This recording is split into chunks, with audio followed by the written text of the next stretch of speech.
to Mosa. I've said it to a lot of different people on a lot of their channels, and they understood after the fact. Nobody's in denial of our own heritage.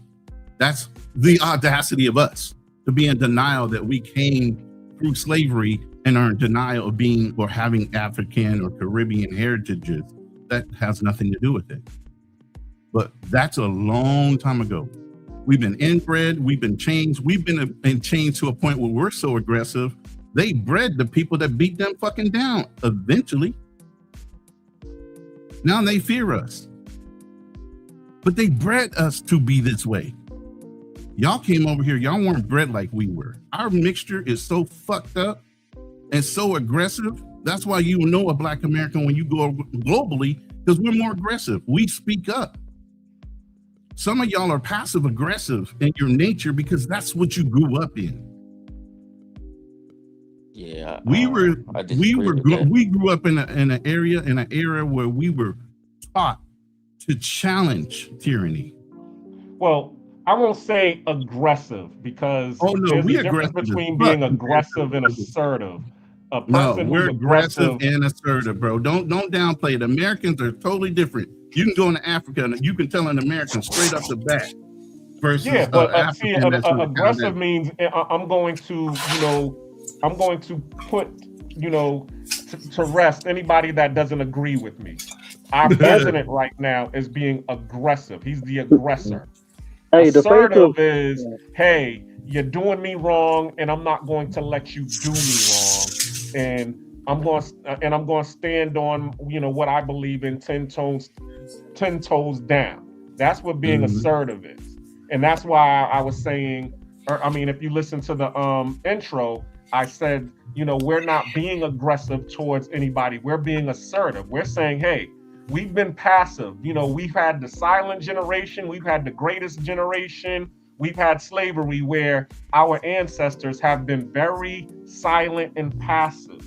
But now it's gotten to the point where, and you said it a long time ago, Ronan, the Gen Xers have been silent for too long. Now it's time for us to stand up and say something. And that's what we're doing. We're being assertive for what we believe in, because we're not going to let people just run over us. I showed the videos of Busta Rhymes and Fat Joe and all of them talking about Jamaicans and Puerto Ricans created hip hop 50-50, and then they're giving their reason, and we're like, hold up, we've been having block parties ever since the 30s and 40s. Hip hop has been around. We just haven't brought it to the forefront. It didn't get to the forefront until other people started to get involved. You all did not create it. You all participated in the creation. Stop trying to, what they call that? Misappropriate history, cultural history. Yeah, stop trying to appropriate our culture. That's what white folks have done with, country, rock and roll, and, every other thing. And we were silent to it. We were like, you got that. We're just trying to survive out here. But now, a lot of Black people have gotten past the point of survival, to where now we can actually stand on our own 2 feet and now be a little bit more assertive and not be silent anymore. And what's going on is, because we're being assertive, now everybody wants to say, hey, what's going on with y'all? Why y'all being so dismissive and divisive? We're not being dismissive and divisive. We're being assertive because we've been so silent. We've let you all in. We invited you all to the cookout, and now y'all trying to take over the cookout. And we're like, hold up, you in our house. Relax. You gotta relax. And that's basically what it is. And the whole thing is, we see what's going on. It's not like we're oblivious to it. And believe me, we got our own little things going on in the background. That's why I see people say, oh, we got paramilitary troops. We got people that own guns too. Question. Okay, so look, I'm gonna be honest with you. I'm not really educated on the subject. Okay, so ADOS, that's the ones that are born in America or born overseas? It's the American, same thing. It's American descendants of slavery. Descendants of slavery. It's the same thing as the FBA. It's just a different group that coined the phrase. Okay, so the Americans, we got about 3 different factions that are basically the same thing. Okay, You know what I so mean? you got all this division to make the group even smaller. Not division, because we're still united on the idea. Now we don't all have to agree with the idea. And even though you might say I'm ADOS versus FBA, believe me, ADOS and FBA are not arguing amongst themselves. So don't say that. Okay. Not divided in that. It's just like travel bros and passport bros. They the same thing. I got you. Okay, so pretty much all these groups are coming together for the begging for the pity of the white man.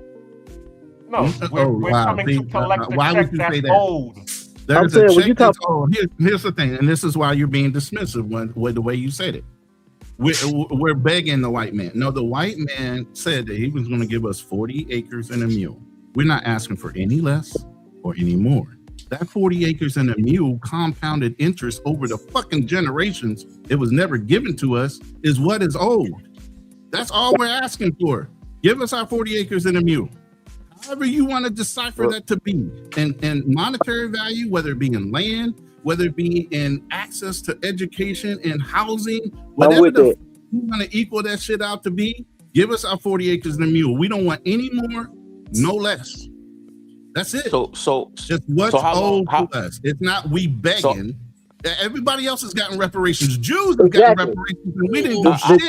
The Japanese got them. Hold on. Japanese got them. They're not giving us shit, man. They're not giving us shit. Hold on, because I agree 100%. But why is it when I brought it up just the other day, you guys were defending it like, no, they shouldn't get something. You should pull yourself up. Who said that? Who said we shouldn't get something? No, that's what I agree with. I've never heard that in my life. I agree with the education from the educational standpoint. Remember, we were just talking because I remember distinctly we were talking. I said, for the plight of Black Americans in this country, if there is going to be a solution, the solution is going to be through government. And we went back and forth, and you were selling like, oh no. Well, not you and OTO and a few people on the panel were like, no. Blacks need to go in and they need to make their own community and they need to go in. You misinterpreted what we were saying about that. What we're saying about that is what we've always done, even in the generations before now.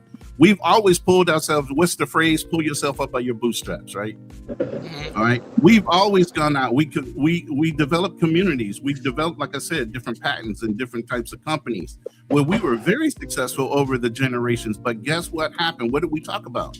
They kept knocking us back down, burning our cities, taking our fucking titles after they burned the city down because the city building with all the deeds were fucking gone.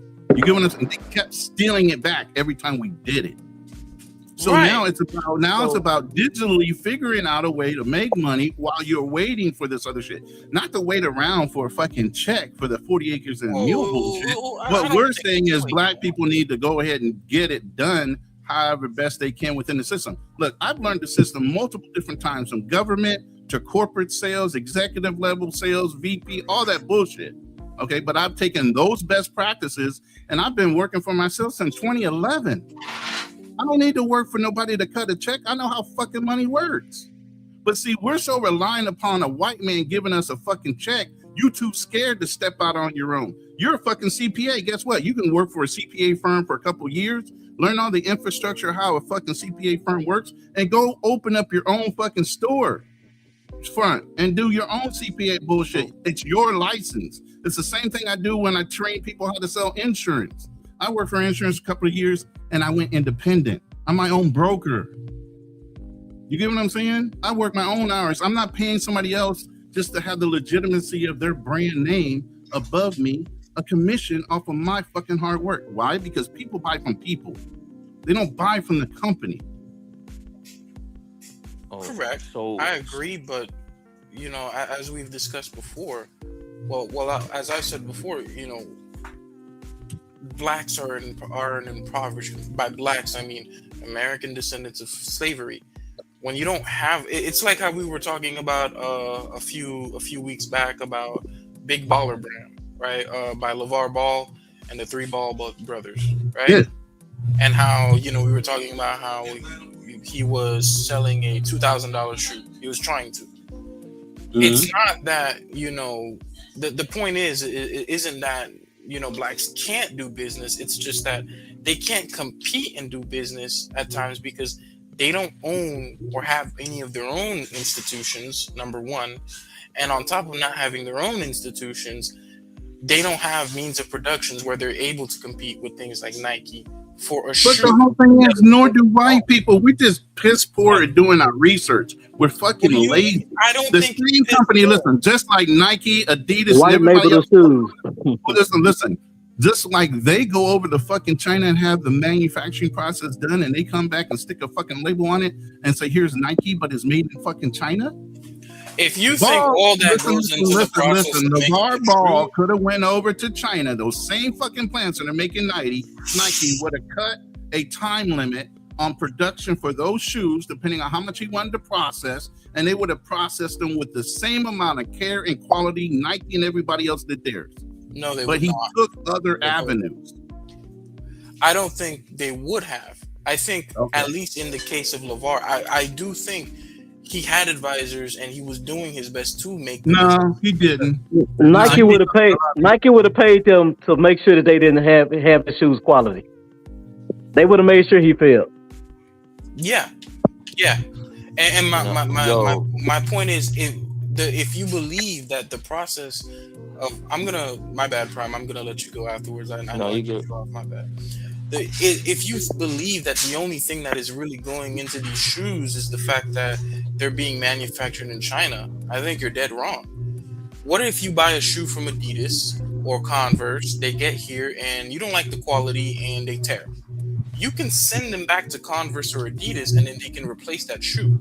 But to have that, you need both supply chain and you need a customer service apparatus in order to do correct. And they didn't have customer service either. How are you going to have the customer service when the shoe itself is already $2,000 and you're already stretched in just to manufacture the shoe?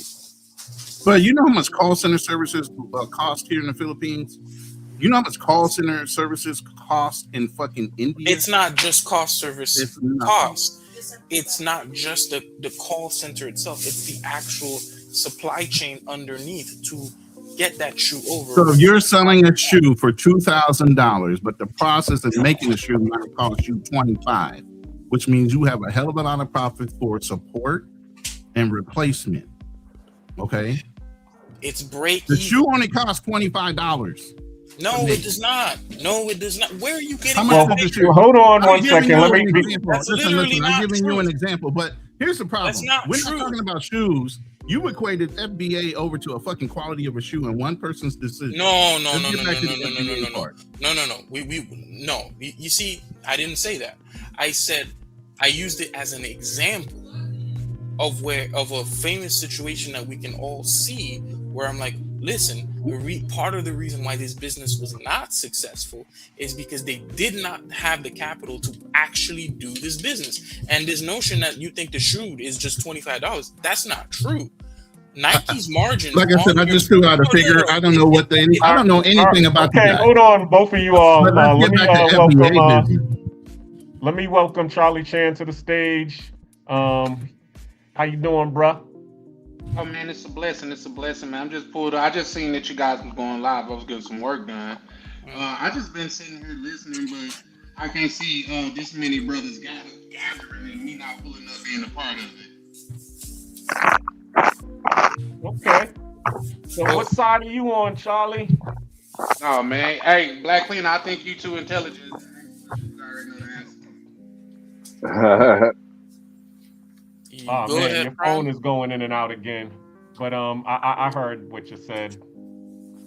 So what do you say to this whole? What do you have to contribute into the argument? I mean, you can go at anything. The FBA versus the immigrant or the whole tether situation, the whole reparations. What do you have to say about any of it? I will say this. I don't think there's a other race of people that show most self-hate than black people. If I'm being honest, you got people that'll come out and really argue the side of their oppressors, and that is quite interesting to me.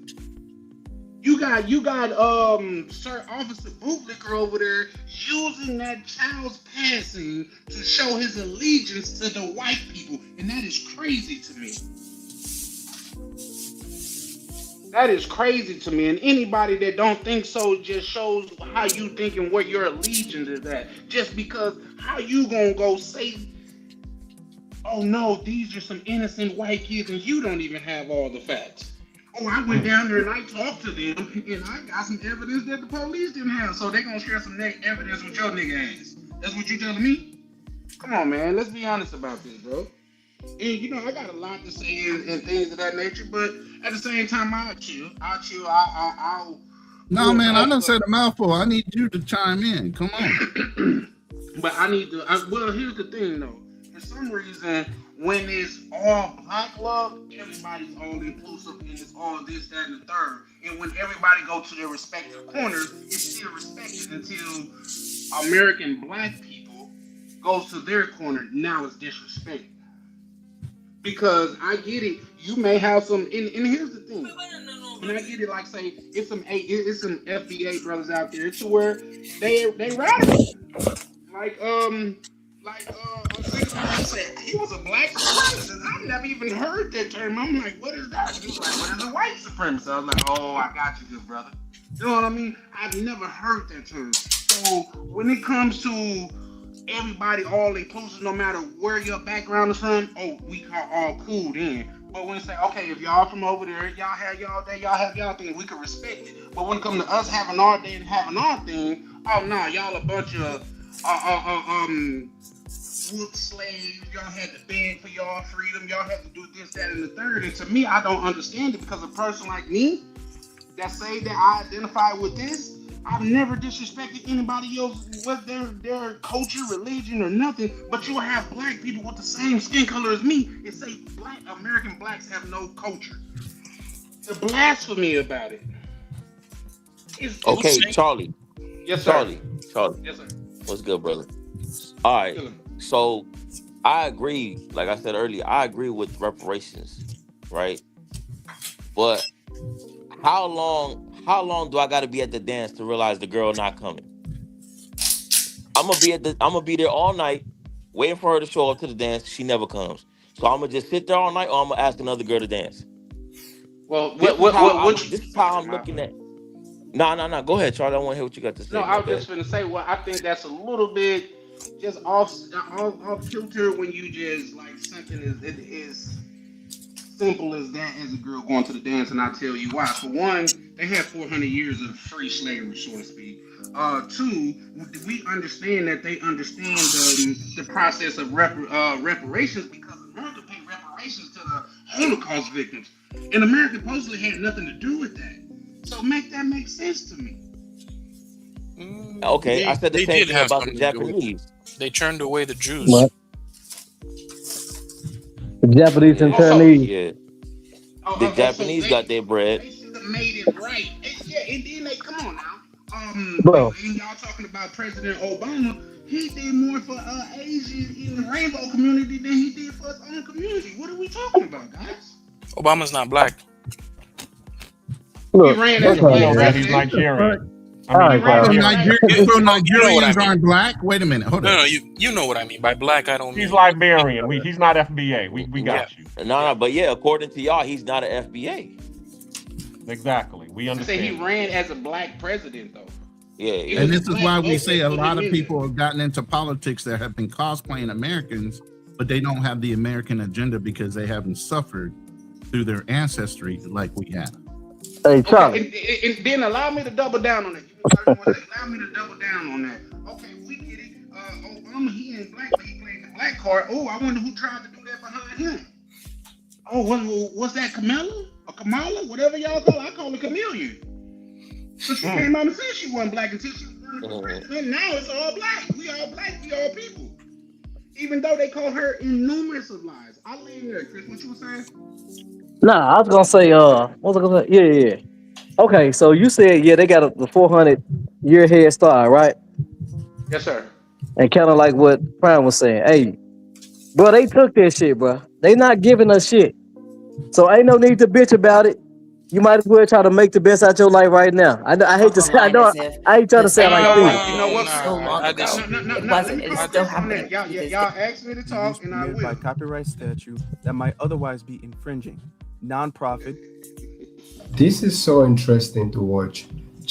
This is so interesting to watch. Check That's a this new out. voice. You were President Biden's pardon attorney, is that correct? I was the Justice Department's pardon attorney. You recommended, you made clemency recommendations to the.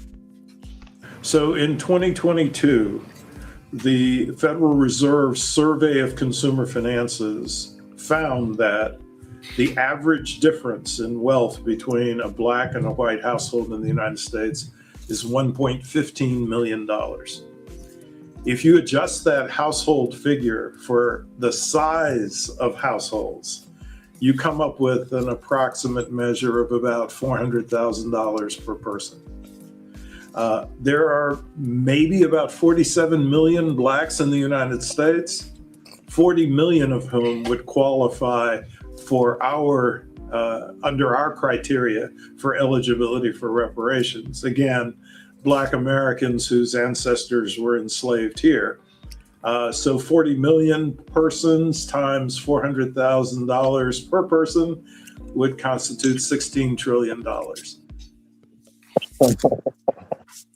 Reparations for people of African descent is long overdue. We don't want a piece of freedom. We want the whole package. The city of Evanston has pledged to give reparations to Black residents. This is American history. We want cash payment. Give us what we're due. I don't know why they would be given more status than any other group of people. It was a crime, but no one paid the price.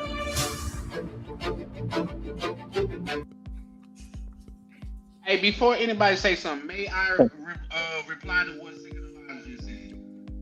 Go ahead. Sick of the Lies, bro. You know I got all due respect for you, but that type of rhetoric is almost like house nigga language, and I'll tell you why. Because when you say, "Oh, they just took that shit," Hello? You going in and out, bro? Oh, Charlie. Sit still, Charlie. Shit, they done kicked me out. You of on this that damn phone? No, you No, here? we can hear you. You just Oh, lagging okay. a little bit. Okay. Sit your ass down somewhere. You moving around too much But on yeah, that no, phone. that's the same thing as Uncle Ruckus being on the plantation. Why would you run from here? We got it good here. We get to eat, we get to sleep, and don't have to pay for it. The story of I Patrick quoted Freeman. Most Def a bunch of times on these channels. Those that trade their freedom for peace don't deserve either.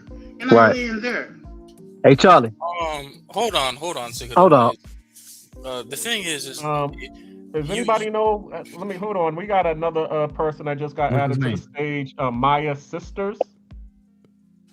I don't know necessarily. I know a Maya, but I don't know Maya's That might sister be unless you wrong. change her They name. got a large.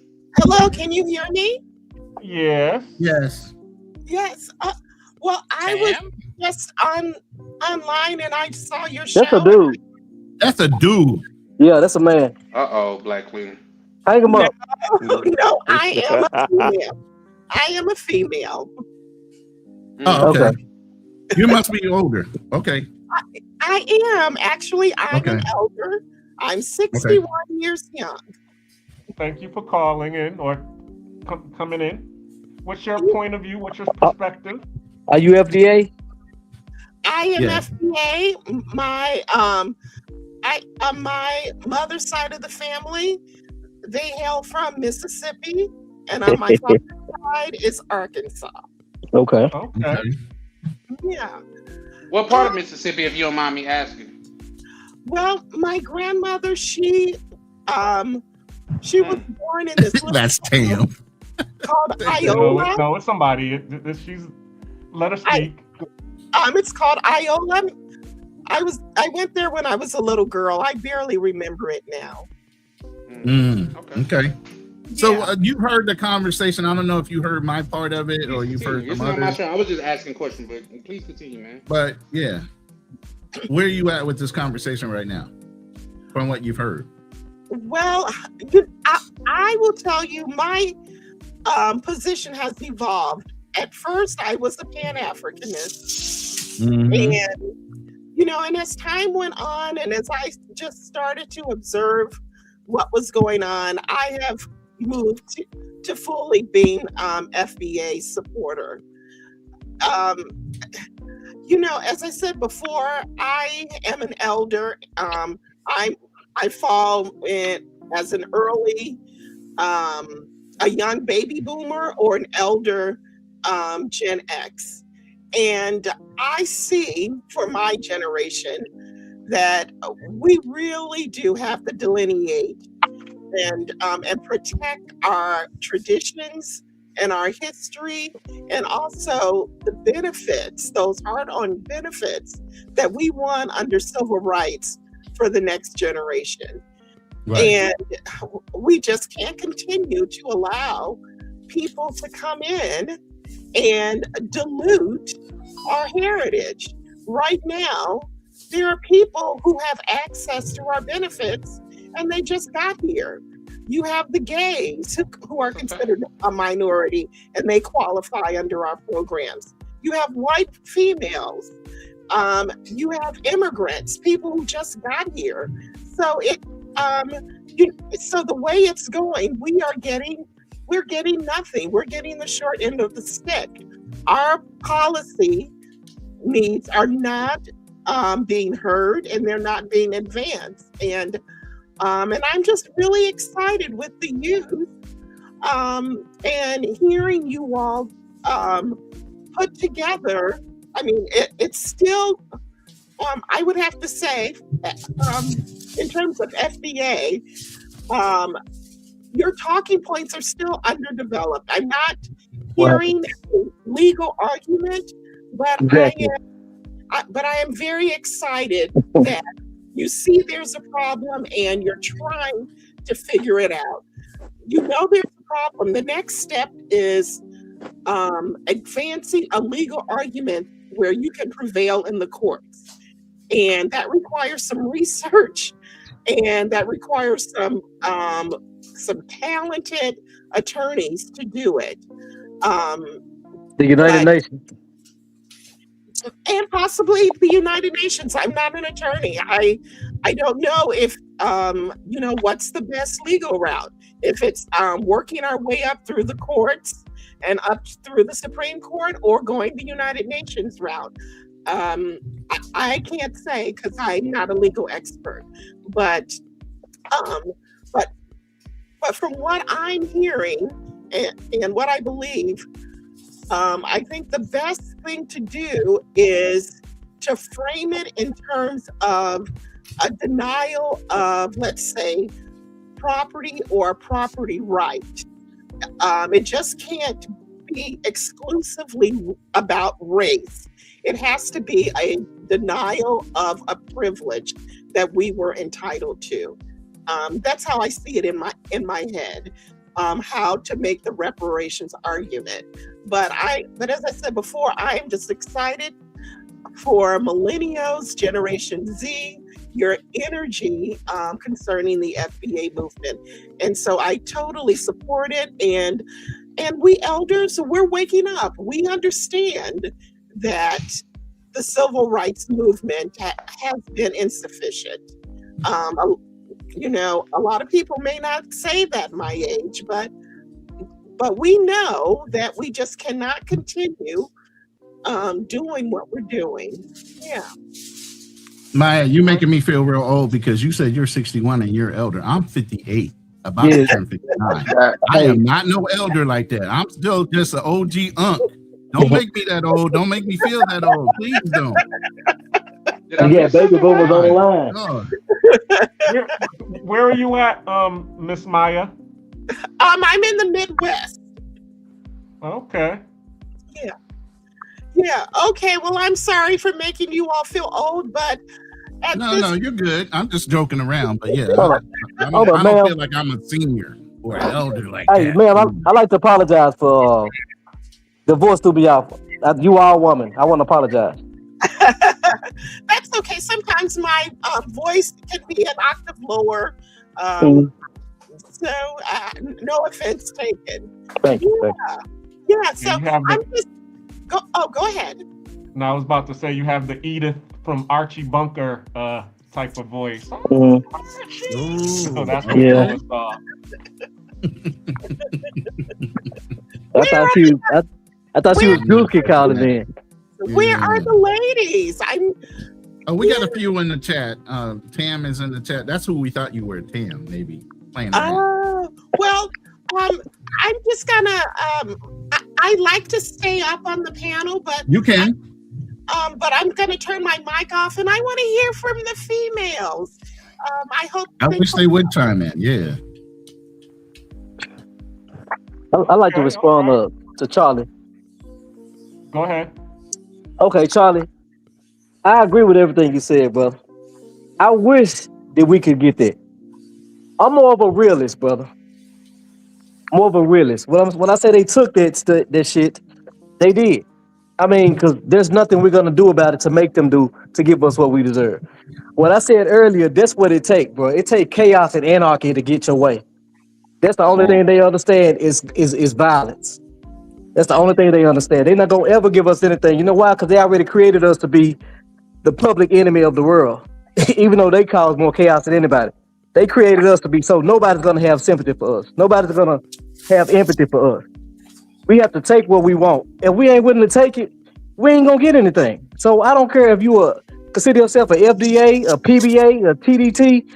You're not gonna get anything unless you go out there and get it yourself. That's the Booker T. Washington mode of doing things. Pull yourself up by your bootstraps because ain't nobody else gonna do it for you. Or you can go out there and get this welfare. That's your option.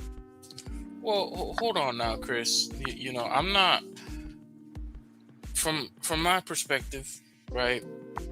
I don't think that's necessarily the only way. Like, look at for example, the current Trump administration. Now, regardless of what you think, what the political slant is, you got to think since 1965 or when was Roe v. Wade? The political right in America, specifically evangelicals, have been trying to get that reversed, and you know, probably that whole entire generation of people have died, or they're very old now. But here we are in 2026. Not only have, you know, the political evangelicals won in that they've managed to get Project 2025 through, but they've also managed to get Roe v. Wade reversed. And then on top of getting it reversed, they've managed to successfully roll back several of the civil rights protections that we have in place through executive order. And simultaneously, you know, if we're looking at some of the mid sectors and the manufacturing hubs, we're seeing Donald Trump through executive order essentially impose brand new tariffs and new restrictions to limit and or significantly disincentivize immigration into the United States. So it's definitely something possible, because if you thought about it 10 years ago, back when I was in high school, you know, legal people, the legal professions, they didn't think that Roe v. Wade was going to get overturned. But here we are today because those people kept fighting and they kept struggling and they eventually got what it is that they need. Even though the overturning of Roe v. Wade and most people agreed with Roe v. Wade. But yeah, here we are. So I think it's possible. I hear you.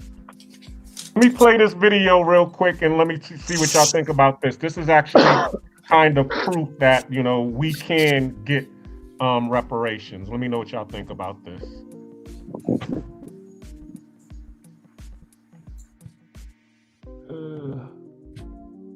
Because of a woman.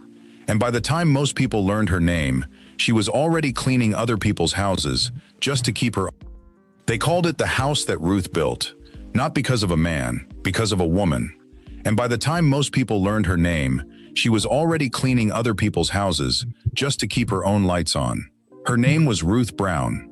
In the early 1950s, she gave Atlantic Records 5 #1 R&B hits: Teardrops from My Eyes, 5, 10, 15 Hours, Mama He Treats Your Daughter Mean. She sold so many records that industry insiders started calling Atlantic the house that Ruth built, years before Ray Charles or Aretha Franklin ever walked through that door. But under her contract, every recording session, every tour bus, every promotional expense got charged straight back against her royalties.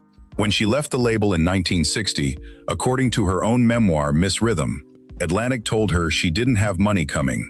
She owed them $30,000. Despite selling millions of records, she hadn't seen a royalty check since. So for the next 15 years, the woman whose voice built a record label's fortune worked as a maid, a school bus driver, and a teacher's aide on Long Island, just to raise her 2 sons. Here's the turn nobody sees coming. In 1975, an old friend, comedian Red Fox, pulled her back into show business with a walk-on role on Sanford and Son. That single appearance kicked off a stage and screen comeback, a Tony Award in 1989 for Black and Blue, a role as Motormouth Maybelle in John Waters' Hairspray, a Grammy for Blues and Broadway. And once Ruth Brown had a platform again, she didn't just enjoy it, she went to war. Working with entertainment attorney Howell Beagle and civil rights leader Jesse Jackson, she spent nearly 11 years pressuring Atlantic and its parent company to make things right. In a 1997 NPR interview, she put it plainly, "I refused to beg because I was going to fight for what was mine." She won. Atlantic forgave her debt, cut her a settlement check, and, this is the part that actually changed the industry, agreed to pay back royalties to dozens of other artists from her generation, according to BlackPast.org's historical archive. The label also funded the Rhythm and Blues Foundation with roughly $1.5 million, an organization that has since distributed millions more to musicians the industry had left behind, many of them Black artists from the 50s and 60s who never got paid what they were owed.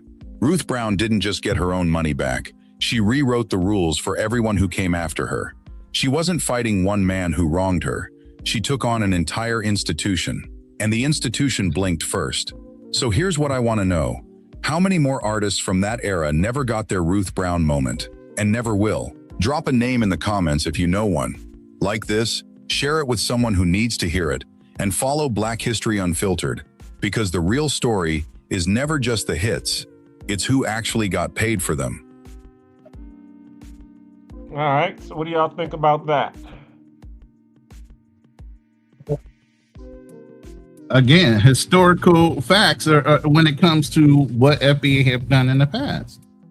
You know, that gets erased, that we don't have no culture, we don't have any influence on a global scale when we have effectively influenced the whole world in multiple different aspects, not just music, not just athletic. But the key thing is that we just kept persevering, even though everybody told her, just give it up, continue cleaning them houses, because you ain't gonna get that money. Once she had a chance, and that's all it took. It just took that one opportunity that Red Fox gave her, and that became the catalyst that started everything. To where she was able to get enough money to actually hire the lawyers needed to be able to fight the fight, to be able to get the money that she was owed. And once she was able to win that fight, not only did it help her, but it helped the other people who was actually robbed by Atlantic as well. Yeah. And there's a thing that they call in law and also in government contracting. It's called piggybackable. Once something has been established on a legal ease, people can reuse that case in order to promote and prosecute their own cases. So it behooved those companies, once one case was lost, to be forthright in updating or correcting past transgressions against others of similar note before they all get taken or take them to court. You know, so sometimes it's proactiveness. Once you've been proven once wrong, not to have to keep on going back to court repeatedly. Same thing in government contracting. Once you've eliminated all the competition for a certain product, it doesn't have to go back out to bid. You can allow other government agencies to piggyback on that contract. It's already gone through the testing of whether it's the lowest price available. But go ahead. Yeah. That basically, what you're basically talking about is a precedent. You know, once a precedent has been set, all you got to do is just bring up that precedent to be able to, prove your argument once again. Right. Charlie Chan, you just got back on. You have anything to say? Can y'all hear me? Yeah, Yes, we can sir. hear you. Loud and clear. Just sit still. What first came to my mind, like, damn, record labels been fucking over people longer than I thought. Always. That's You part see of the Cadillac business. Records? Right, damn, they was fucking over people back in the what was those small records called 4.5s? Yep. Yeah, they was 45, messing yeah. over people back then. When cassette tapes weren't even invented yet. And here's the thing, y'all know Motown because that's the record label that they said that she was part of, right? She was a part of Atlantic. Atlantic, okay, which is also was more or less a black record label at that, right? No, it wasn't a black record. They had black artists, as you said. You know, Ray Charles was a part of Atlantic. Who else was a part of Atlantic? Okay, well, what's the name? It was the house that Ruth built. Actually, I think Clive was a part of Atlantic. Actually, yeah, Clive was one of the people that actually was one of the main parts before he started J Records. Okay. He's the one that founded, you know, a lot of like Whitney Houston and a lot of those artists over there. And he was one of the people that was robbing those artists as well. Yeah. We have been our biggest enemy for some time now, but if I'm keeping it a buck, man, that's the nature of business. Like, and I bring up a lot of times, look how Ray Kroc, the biggest fucking over in history, if you ask me, is what Ray Kroc did to the McDonald's brothers, almost outside of on the business. These men couldn't even use their own last name. So in business, it's a cutthroat thing, man. It's definitely cutthroat. Now, am I saying like it was right or wrong? No, I'm just saying in business it's cutthroat, and we have that all throughout American history. Not just white, not just black, but all goddamn races. True. Hey, Black Cleaner, underneath the big part of the StreamYard, you can click the button that has the bigger frames, because that video threw us all off to the side, so they can't really see us all. Oh, hold on one second. Sorry. There you Is that go. better? Yep. So let me ask you guys, what would you think I have my own theories, but what would you think a reparation framework? Would it just be cash payments? What exactly would you guys aim to The brother that he played said 400K, you know, per person out of the 47 million potential black people in America, which is only 12% of the population. 40 million he's equating to being ancestors of descendants of slaves. So when it comes to that, you're talking about 400K, which is $16 trillion is by his definition. Now, hey, they got all these national forests. Listen. He said 400K, 16 trillion. What I'm saying is, they'll get it back the next day. Listen, give me some of that national land that y'all own that ain't giving out to nobody. Give me a little portion of that. I don't give a fuck about the 400,000. Give me 20 acres of that shit that ain't nobody using, but the government wants to own it and hold on to it and not do shit with it. Give me 20 acres of that and I'll be good. I don't need your $400,000. I agree with Ronan wholeheartedly because to answer the question, it don't have to be in the form of a cash payment. No.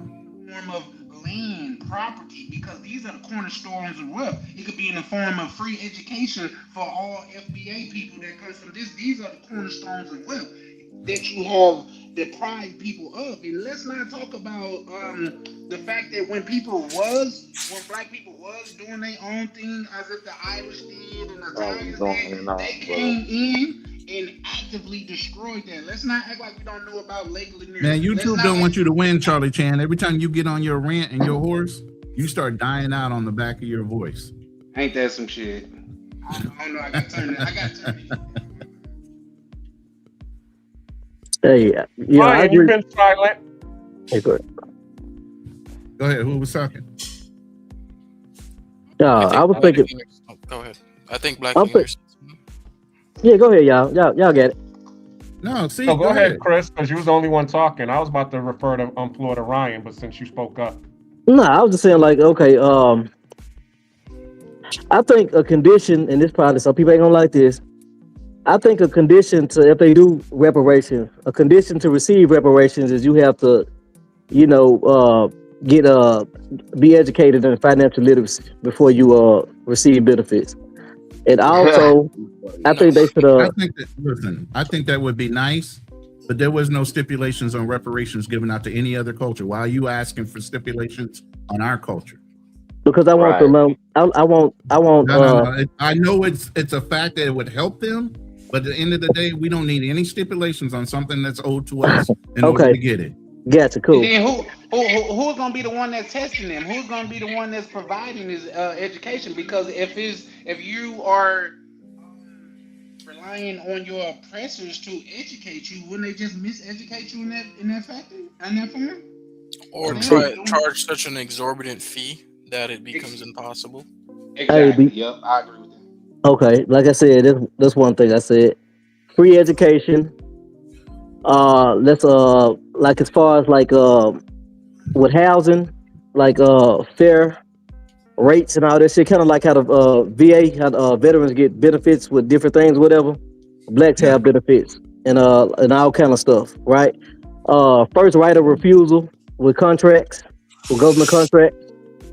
that's all Uh, nice. That sounds good. yeah, because if you don't do the put the financial literacy, condition in there, they'll have the money back in 3 years. They have all their money right back, and we'll be in the same situation. So what's Well, the point of giving them? let me give you some pushback on that. Go ahead, Cadillac numbers Chris. gonna skyrocket. man. Yeah, Everybody got a Bentley. see now, Cool No, King, you hold gotta go on. along with But the see, the thing stereotype. about it You is gotta go this: along with the stereotype, Cool King. if that was the case, heard that, why Ronnie? wouldn't they just hurry up and give it to us? Because they already know it's going to go back to them anyway, and then they can say, Right. "Hey, we gave you the reparations. Y'all just put it in the hands of Cadillac and Bentley and everything. What do you want us to do?" Wouldn't it have been a good idea for them to actually do that? Just give us the money. Oh, y'all want Then you 400,000 can't here? complain no more. Hey, we gave it to you. Y'all fucked it up. Now you ain't got shit to say. Exactly. They not. They don't have to. That's why. Because if they wanted to, they would. That's the money they spent during COVID. That's the money they spent when they bailed out Yeah, the bank. on That's the money they Ukraine, on the spent for small war. hats. They Yeah, send the money money over to there. Ukraine, the small hats. They Yeah, sent that money they multiple times over to other people. they don't have to, so they won't. That's what I'm trying to pretty much say. And in the meantime, I'm gonna get mine. So I ain't finna just sit back and wait for them to do nothing for Exactly. me. That's what I mean by get your shit, get out there Right, and and get it. that's the point of what O2O was saying the other day and myself is like, look, while you I agree meeting, with you that. still don't need to be In the sitting meantime, still. Y'all need no to matter go get who it for win, ain't yourself nobody coming to and filing add a to election your door. wealth Ain't by the nobody time it coming to comes knock on your around. door and say, And "We then made it, man. You ain't got to work no more." in the Well, meantime, Chris, you when I work say in in the the meantime, I mean till you die. No, I don't work anywhere. I'm a welfare recipient. Damn. But you understand, getting your benefits because we do have a couple of vets on here, and Right. we just didn't, just get out of the military, and then they automatically just handed us, 80 or 100% disability. We had Mhm. to actually fight for that benefit. So, but were we sitting around waiting for it? Like, oh, Yes. it's gonna come anytime. No, we went to work. We was doing what we needed to do in order to, keep food and on a roof over our head, and actually Shit, by the time I to be got able that to create 100%, I was businesses and already things. financially set. That's just extra money. Exactly.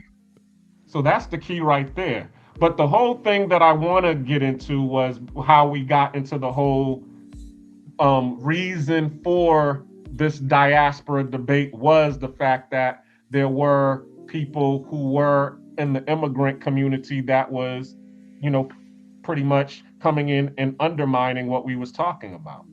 So I wanted to, give them the floor to, excuse me, Ryan, Prime, Oh shit, you calling KB, names and shit.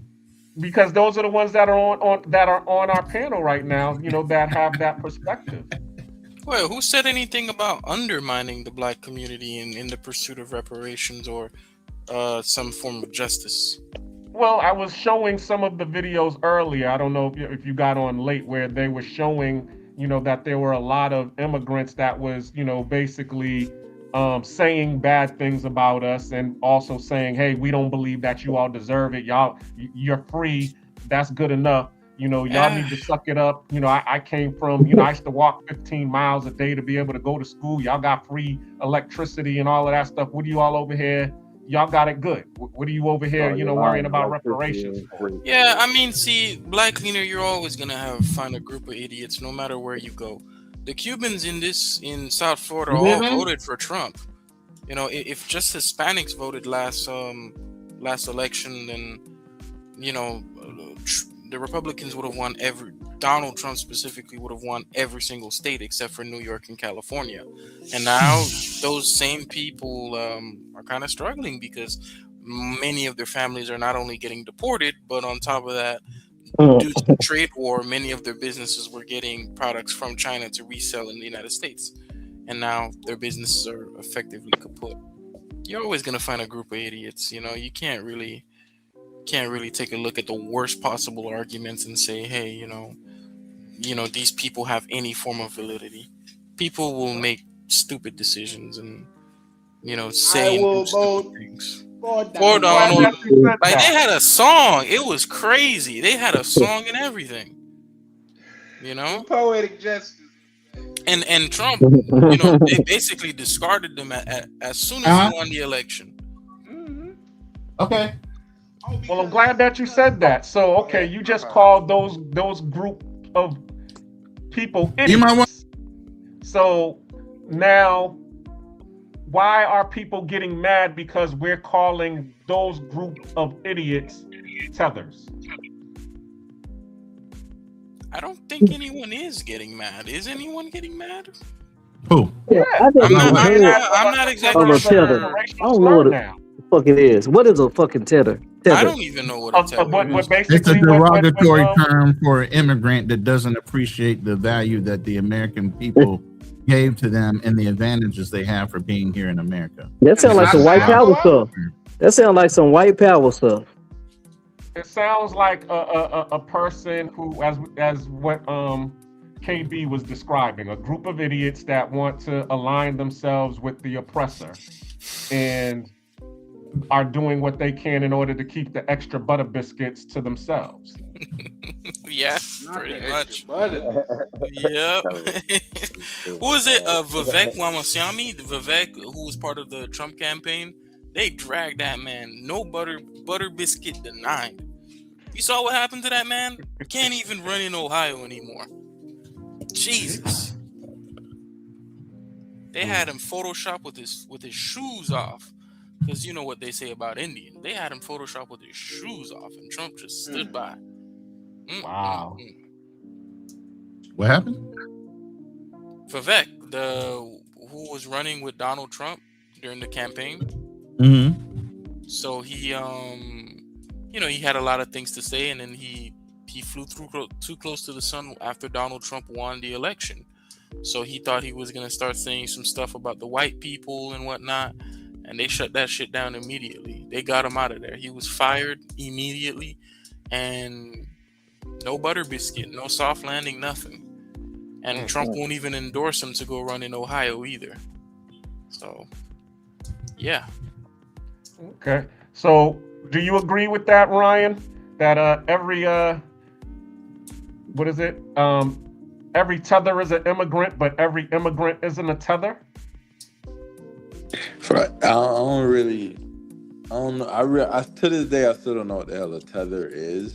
If it's just like a made up term, then to me it means nothing. It's not in the dictionary. It's not a real thing. Okay. I just think it's a disrespectful, I don't really buy into the tether thing. I think it's weird. But have you heard it, being in Miami, and have you heard people, because Prime and both of you all, when y'all first came on, y'all did bring up the argument of, back in the days when, in the 80s and the 70s, when, immigrants first arrived, everybody was an African booty scratcher. Yeah, but okay, so tether, if that's more like just a modern term, like just an insult for immigrants, then I think it's just childish. I don't really have an opinion on it. Like, I've never been called one, and I've never used the term. I just it's a word that to me doesn't sound pleasing to the ear. I don't know. It's weird to me. I don't know. It's like getting called a It's jive. not. Here's the point. It's lame, man. It's not meant to be pleasing to your ear. Just like nigga was never meant here's to the be thing. pleasing to ours. Nigga sounds pretty. Hey, You know nigga what I'm sounds saying? pretty cool to me. Man, Yeah. it's basically saying that, and another how you call another black person a and this is nigga. You just can't my really. So what are you saying? You're gonna come up with a term that's gonna be kind of like unpleasing to the ear and a little you insulting when it's have being said. Hindu Indians coming to America, and they are, and this is a real thing. There you go because again. That they voice was is avoiding going again. certain things. They pose as black to get in certain aids and stuff. Those, in my opinion, what I've been taught, those would be the definition of black.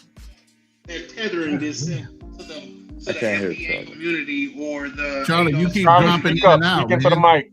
Oh man, y'all want me to be yelling in this joint? Y'all gonna have my whole apartment building, man. You gotta sit still, No, bro. just It's speak not in. like you're walking around and you keep dropping in and out based on your signal. The whole Hindu Indian things, when they was coming over here and they was getting into colleges under the assumption that they was black and things of that nature because they worded it that way, they was getting certain things afforded to them because it was for the black community. That's what my definition of a tether is. A person that's using, an individual that's using the identity of another race to advance themselves. You know what? Some of these scholarships are written in a type of terminology where it's kind of vague that allows certain people in. People of color is not descriptive of just saying black people. What's happening? Is anybody? You get what I'm saying? Is my sound going out? So it's the way your sound keeps going in and out. Can you hear Ronan? No, I can't hear Ronan. I'll drop down and come back up. You got to look at some of the T's and C's of how contracts are written and how scholarships are written that allow people from outside agencies, people of disadvantage. That could be a white woman. Damn, I can't. You hear know what I'm saying? now. So it's just the terms that are used inside of who qualifies for it that allowed a lot of people to take advantage of those I can't hear systems. nothing. Okay. Ronan, nobody can hear you, so Charlie and Ryan just dropped out. I can hear him. Chris, are you still there? Because I'm not looking at the board. Chris, are you there? Can you hear Black Cleaner? Yeah. All right. Can you hear Ronan? Yeah, I can hear him. Y'all ready to go to war? War for what? I've been to war a couple times. What do you mean? Okay. Because I'm with it. If it ever hits the fan, I'm with it. Y'all ain't seen my arsenal that's sitting in the house? Not here, but back in America. Nah, we good. Don't worry about it. Just keep it keep your cachet put away.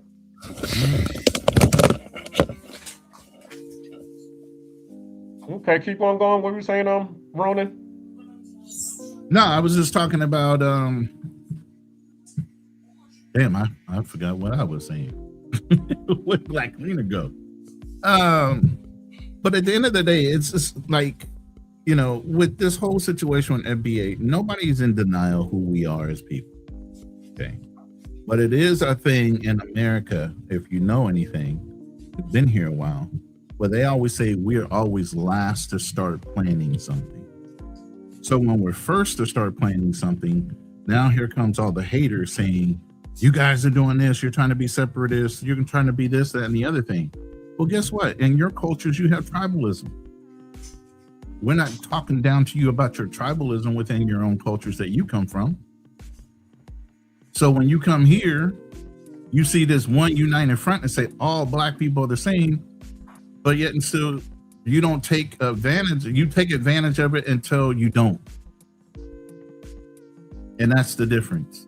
You'll say you're black, and then when it comes to celebrating a win, it stops being we're all black to, hey, the Caribbeans are doing great. Hey, the Haitians are excelling. Hey, this culture and that culture, Jamaicans, this, that, and the other. But we're all black Americans. When it comes to time to protest, when the immigration and ICE started coming in, all of a sudden we're all black again. Somalis who don't claim to be black, all of a sudden wanted black people to start reacting and protesting because Somalis were getting ready to get kicked out of the United States. It's funny how that fucking happens. You're black when you want to be, and you don't want to be black when you don't want to be.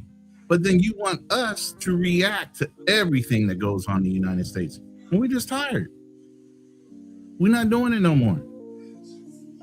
You talk yourself into that shit. It's like people selling wolf cookies when you're popular. Get yourself out. Charlie, I know you got something to say to that. Can you hear him now?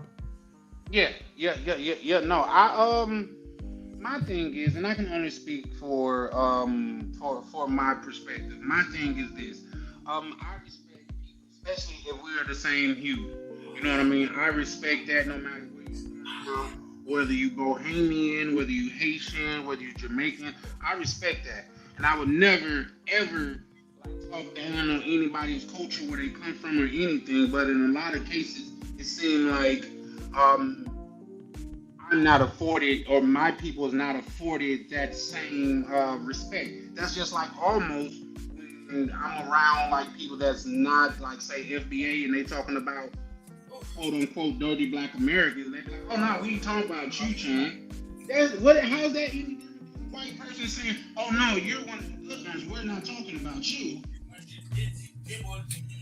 So I just think it's a lot to think about, and I also think this is a good conversation to have, just because of the diversity of the panel. You know what I mean? Like I say, my goal is not to ever put down anybody, because everybody have their own culture, their own history, and things of that nature. It's just like I just would ask for the same respect. That's all. Hey, I dropped the picture down there if you want to pull it up. That's my great grandfather or cousin or something like that from World War One. Okay. That's a Broussard, World War One uniform. Ooh. My family been here. Oh, I got a picture like that too, Ronald. Yeah. No, that just shows you how committed we are. You know what I'm saying? And how our history is so embedded that we are not going to ignore any one slight against our ancestors. Not only fought for this country, but bled for it. When you don't have any skin in the game, you can be impartial about how you talk. When you reverence your history and your ancestors, then you're like, oh, hell no, we're not going to let you get away with that. Agreed. Can I make a comment? Go ahead. Yeah. Sometimes I listen to another podcast, and they're primarily Black and African and Caribbean immigrants, or children of immigrants. And something, I'm hearing an echo. SKB, you might want to mute your phone. Yeah, and something that a reoccurring theme that I'm hearing from many Black immigrants is that they want FBAs to invest in Africa. Right. And the issue is, and it's something that I have spoken to some of them about, is that Africa is just too unstable right now for private investors. Exactly. They're just not ready. And at times they can get very, very honest. I don't know if you all have seen the news reports about Haiti. Haiti is collapsing. I mean, the circumstances there are just dire. And one African immigrant said that in 5 to 10 years, the African... Did my sound go out, or was that hers? No, it's you, because she's still talking. She's still talking. Go ahead, continue, Miss Maya. Yeah, he's concerned that in about perhaps 5, 10, 15 years, there will be countries in the African continent that will be collapsing as well. And so they really want FBA to invest, but it's something that just can't be done overnight. It would take a substantial infusion of cash, and it would have to be a long-term investment for many of those countries because of not just outdated infrastructure, but no infrastructure at all in some of those countries. So Right. And not yeah. too many incentives are given out by their cultures that are encouraging us to come, but yet and still, if you have a white investor or a white country coming in, they get all kind of incentives. Facts. And I was going to say that because I mean, you have the Chinese that are already over there and they're building infrastructure, but at the same time too, they're giving out contracts that basically say, "Hey, if you don't pay us, we're going to on take your land." control over this. Yeah. It's ours." And so they expecting us to be a little bit more lenient in our. Once again, they're looking for us to invest because they're looking for for us to be exploited in that regard. Because a lot of us that do go over there are being exploited to the And that's point the where a point. lot We'll of us go over. have to come back. Right, Go and ahead. that's the point. We'll go over to Africa in reverence. Oh, this is the motherland. Oh, this is where my ancestors started. So we'll go over there in reverence. They come over here to fucking take advantage of and pilfer the United States. They don't come over here with the same reverence as maybe us going to our cultural roots based on our ancestry or whatever, and kind of honoring, this historical journey that our family has had. We go over there in reverence. They don't come over here in reverence. They come over here because it's the YT man's land, not ours. And they have that mentality of conquering and taking and dismantling things without honoring the black people that allowed them to come in to do that. Go ahead. Do you think it's most Africans? Are you talking about Africans or certain black immigrants in general? Both. In general. Generalize and say that it's all African or Caribbean immigrants. But what I will say is that there does appear to be a need or an agenda, I should say, with many African immigrants. They see their country is about. They see their country is about to collapse. I mean, they sense it. They know what's going on, and and oftentimes when you talk to them, they will prop up their country and say, how it's the land of milk and honey.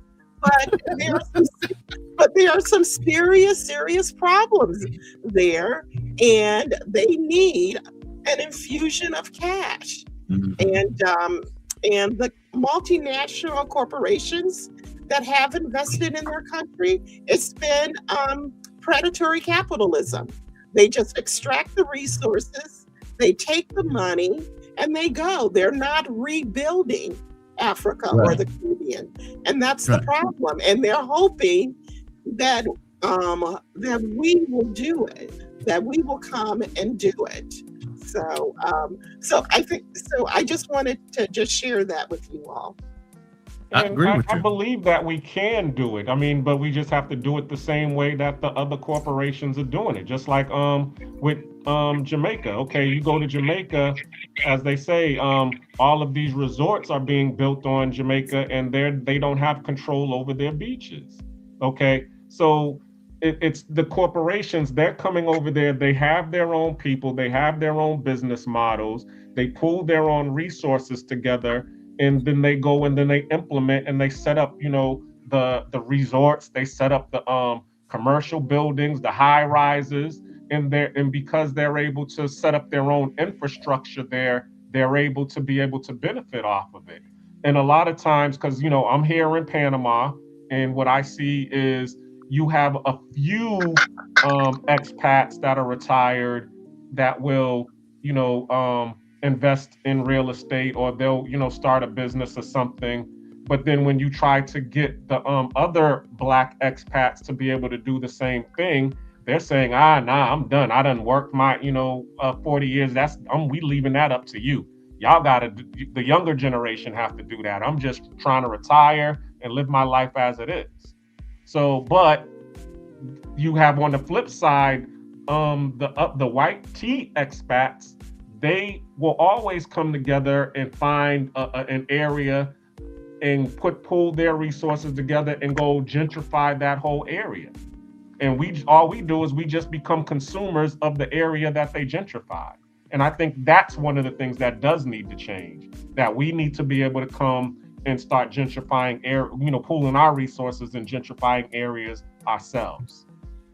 Right. And what she was saying real quick, what she was saying is absolutely true. A lot of cultures come over here. I know I've heard Kanal say it. I've heard several people, oh, Caribbeans and Haitians are coming over and we're excelling. We're making all kind of money. We're doing so great. But they won't go back home and fix the countries they came from. Hold on.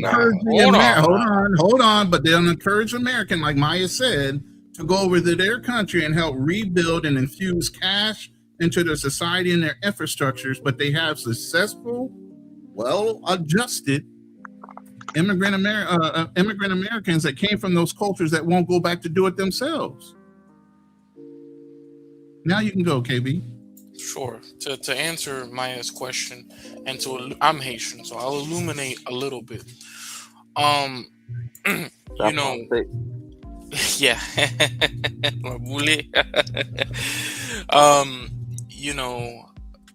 It's twofold, right? First, typically, at least me personally in my life, I've never really seen too many situations where blacks or FBAs or ADOS are being asked to invest within the Caribbean and into places like Haiti and whatnot. The problem with these places, really? To be completely honest with you, not really. Not really. Maybe I'm not saying that there aren't people who are saying this, but I don't know if it's the majority. I've seen this very, very rarely. But to illuminate, it's a problem of both corruption and I think a history of colonialism. People will say like, we can infuse capital into the country, but the problem is all the money essentially gets stolen, right? Before it even touches anything or does anything that it can even do with. One example is one senator who essentially sold the rights of the airport in Port-au-Prince, the main airport, for 99 years. He had no authorization, and he got a kickback from the deal as well. This was during the previous administration, right? And people will say things like they need to go back and fix their own countries. It's not because Haitians haven't tried in the past to fix their own countries. Significant efforts have been made, like in the Lavalas Party, right? Before I left Haiti, they had the Lavalas Party. A coup was done within Haiti to overthrow the Lavalas Party, right? And the United States government and the Clinton administration immediately recognized the new Haitian government after the coup. Additionally, it was found out that the person who organized the coup, the then general, was within the pockets of the CIA for the past 20-30 years, from the time he was a colonel within the Haitian military. Or we can even go as far as back. How many people know that within the 20th century, Haiti was occupied for 30 years? There was the first Haitian occupation within the 19th century, and then there was the second Haitian occupation after World War I and II. And this was over the course of 30 years. And even after the occupation, U.S.-backed dictators were placed within Haiti. Dictators like François Duvalier, and then his son Jean-Claude Duvalier. François managed to maintain power within Haiti through a military junta and was supplied weapons from the U.S. government because the U.S. felt threatened in having the exact same situation in Cuba happen in Haiti as well. So it's not, yeah. Are you saying that wouldn't have happened if they didn't interfere? No, it would not have happened if they did not interfere into the politics of Haiti to install these people. That's what I'm saying. So while I can agree and say that, yes, FBAs and ADOS are very right in what they're saying, I'm not going to come in and say that, the immigrants that are flowing into the United States, take even somewhere like Colombia or Guatemala or Panama with its canal. Guatemala had 3 lawfully elected presidents overthrown by U.S. backed forces and within the CIA. Not just Guatemala, but even Colombia.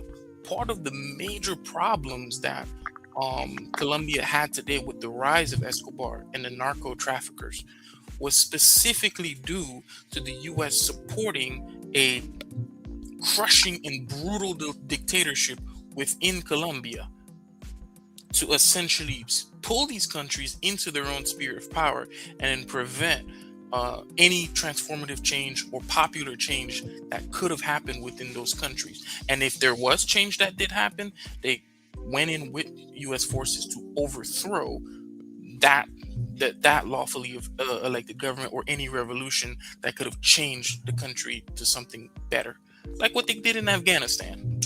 But what do you think, Maya? Okay. I cannot contest the history of U.S. intervention. I am not going to dispute what you said. Cape Approach is in the back. Sorry, Maya. Cape Approach is in the back. I don't know if you brought him up or not. Black Cleaner. I'll drop down so he can come up. No, there's only 6 people. There's more. You can bring up to 10 people in the room. You ain't got to come Who's educated Pookie? I don't know if that's Cape Approach or not. An educated Pookie could be everybody, even including Nat Neezy. You got to ask him. You need to cam up. If you don't cam up, I'm not going to allow you on because we don't need any. Just for a second, you ain't get to cam up on the show, but you need to cam up so we know who you are. Yeah. Go ahead, Maya. I'm sorry. Housekeeping. Oh, no, that's fine. I guess what my point is, at this point, Haiti has to be the one to liberate Haiti. Another country can't do it. And there will be possibly U.S. interference, but the people of Haiti have to fight for their country and attempt to neutralize whatever issues that the United States attempts to bring. But I just think there's a sense that Haiti feels that blaming other countries is a reason for them not to try and fight for their country. That's all I have to say. And it's really hard because I see the reports coming out of Haiti.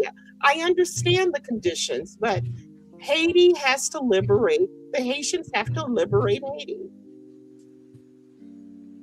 Nice. I like that. Coming to the stage. I think that is a big ignorant, because I think many people say, Bro, yeah, you can't say that. I think it is, because I think many people would say the same thing about blacks in this country, but we know that's what we're doing. But no, I think it would be an unfair statement to say that about black people, because it's not true that there hasn't been attempts at liberation by black people for black people. I never said you all did not attempt to liberate yourself. I said at this present time, Haitians have to liberate Haiti. I never said you did. And let's leave the black people in the United States alone. We're only 12% of the population. How do you expect 12% of the population to overthrow a whole fucking government? Stop it.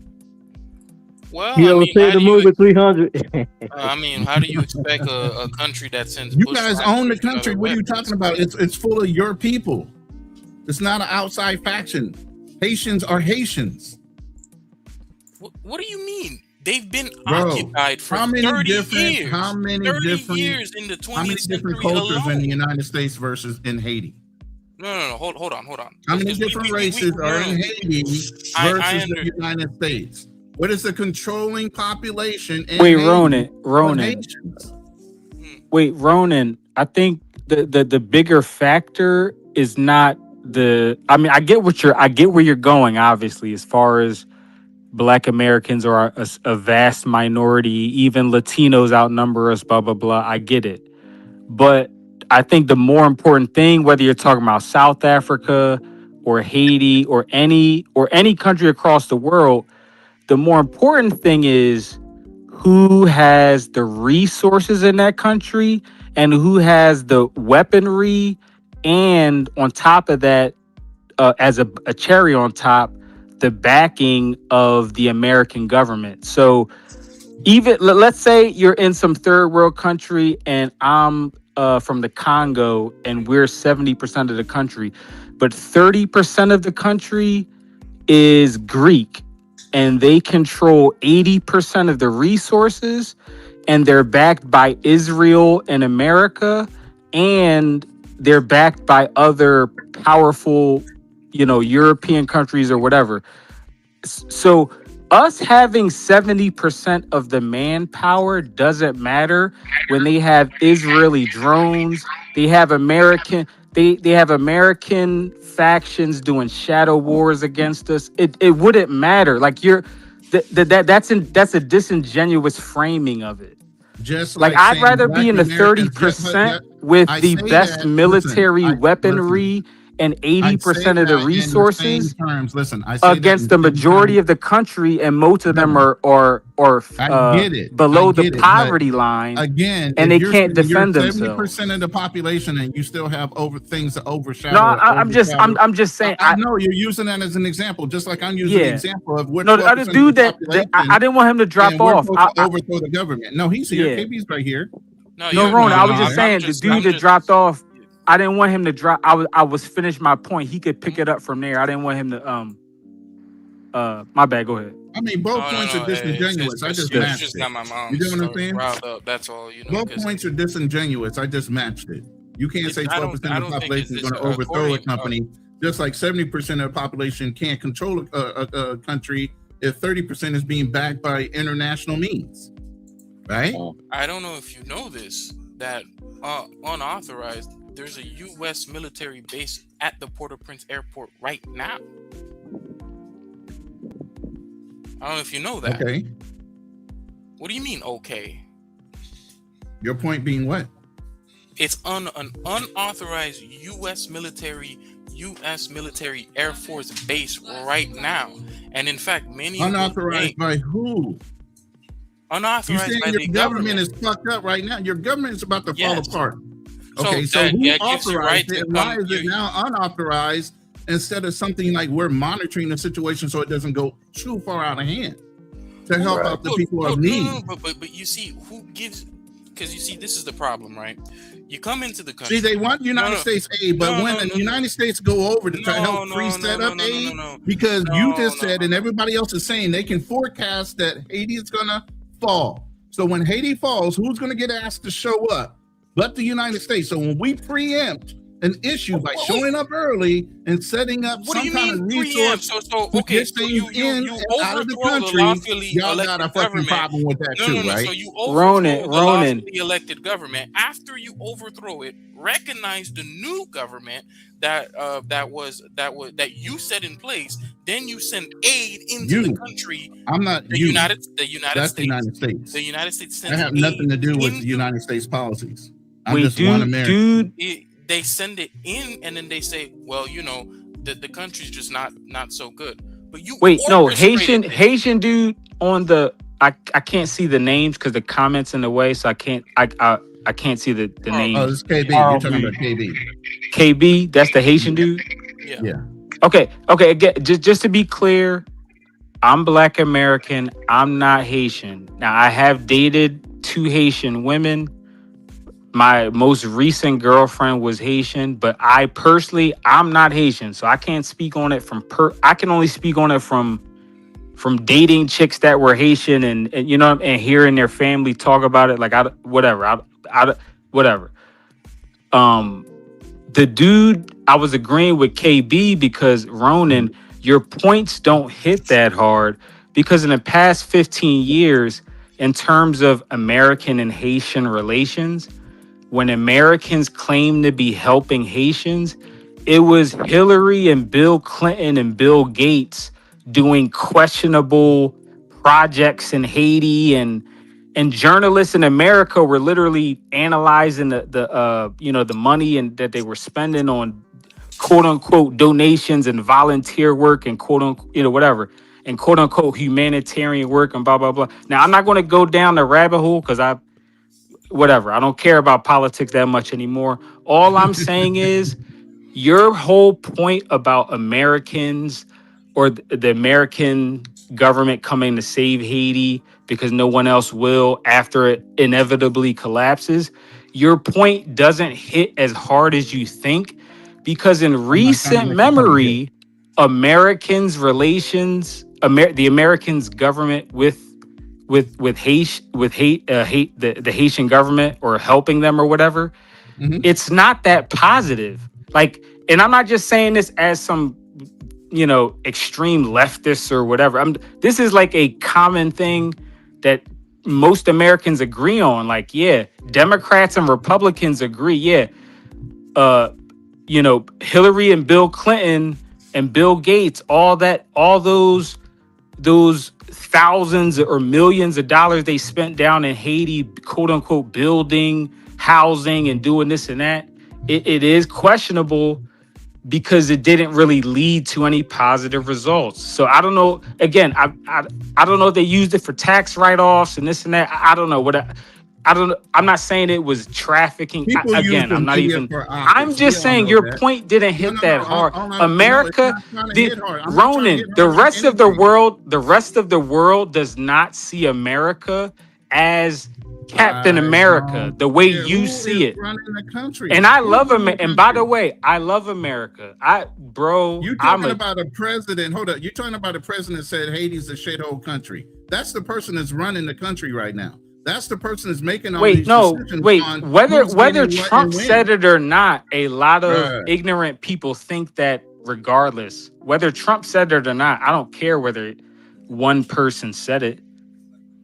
A lot of people agree with it. So that's fine. A lot of Haitian people have way more balls than any American subculture, whether it's I could go down the list. I'm not going to single anybody out, but Haiti's the only people that actually had a full-scale revolt against their colonizers. But I mean, not only in the entire world, I'm saying compared to us.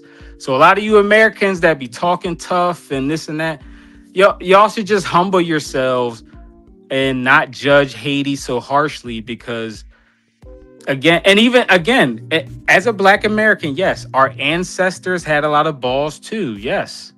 I mean, my grandmother was interracially dating in the 40s. She didn't care what white men thought, because she was like, yeah, this Asian dude I'm dating is cuter than y'all, whatever. And they didn't lynch her, they didn't hurt her. I mean, she lived till she was like 80 or something. But anyway, so I get it from all sides. I'm just saying the rest of the world does not see America the way you see it, Ronan. And look, if Haiti collapses, I want America to. I would rather America send Haiti. Clear. How do you think I see America? I would rather America send Haiti $500 million than send $500 million to Israel. That's my opinion. Wait, before you form an opinion, how do you think I see America? How do you think I see America? I'm not saying you see it as like a MAGA supporter. I'm not being extreme. I'm not being hyperbolic. I'm just saying the way you framed it was a little naive, because let's just say in 2 years, America comes to save Haiti and they're the only major nation that gives them significant funding to rebuild their economy and blah, blah, blah. I'm saying, let's just say that's the case. I'm saying it would be received as a mixed bag of results from the population, because yes, they would be happy. But again, in the last 15, 20 years, America and Haiti's relationship has not been the greatest, because all of that supposed humanitarian work that Hillary and Bill Clinton were doing in the past 25 years, it didn't amount to any positive work. Now, maybe some American contractors got some good contracts to build some meaningless hotels in Haiti or something. I don't know. I'm just saying, from the ground, liberals and conservatives both agree that Bill Clinton and Hillary Clinton and Bill Gates, when they did all and I'm just, you can Google just, Bill Gates Foundation, Haiti, blah, blah, blah, whatever. And I'm not saying to go down the conspiracy theory route. I'm just saying, on just looking at the financials, all that money they spent, did it help the economy? Did it raise education? Did any specific regions in Haiti improve in any metrics, whether it's reading level, literacy, access to water, access? Like, I'm just saying. That's it. I'm not trying to be. I'm not trying to be a Bernie bro. I'm just saying. Yeah. But go ahead. I'm listening, but go ahead, Maya. Yeah, you know what? I can't see his name because of.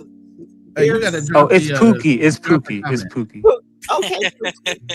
I do not disagree with anything you have to say about Bill and Hillary Clinton. And and they their agenda really did harm the Haitian economy. And because I'm an elder, I do recall this. Oh, Lord Jesus. One thing that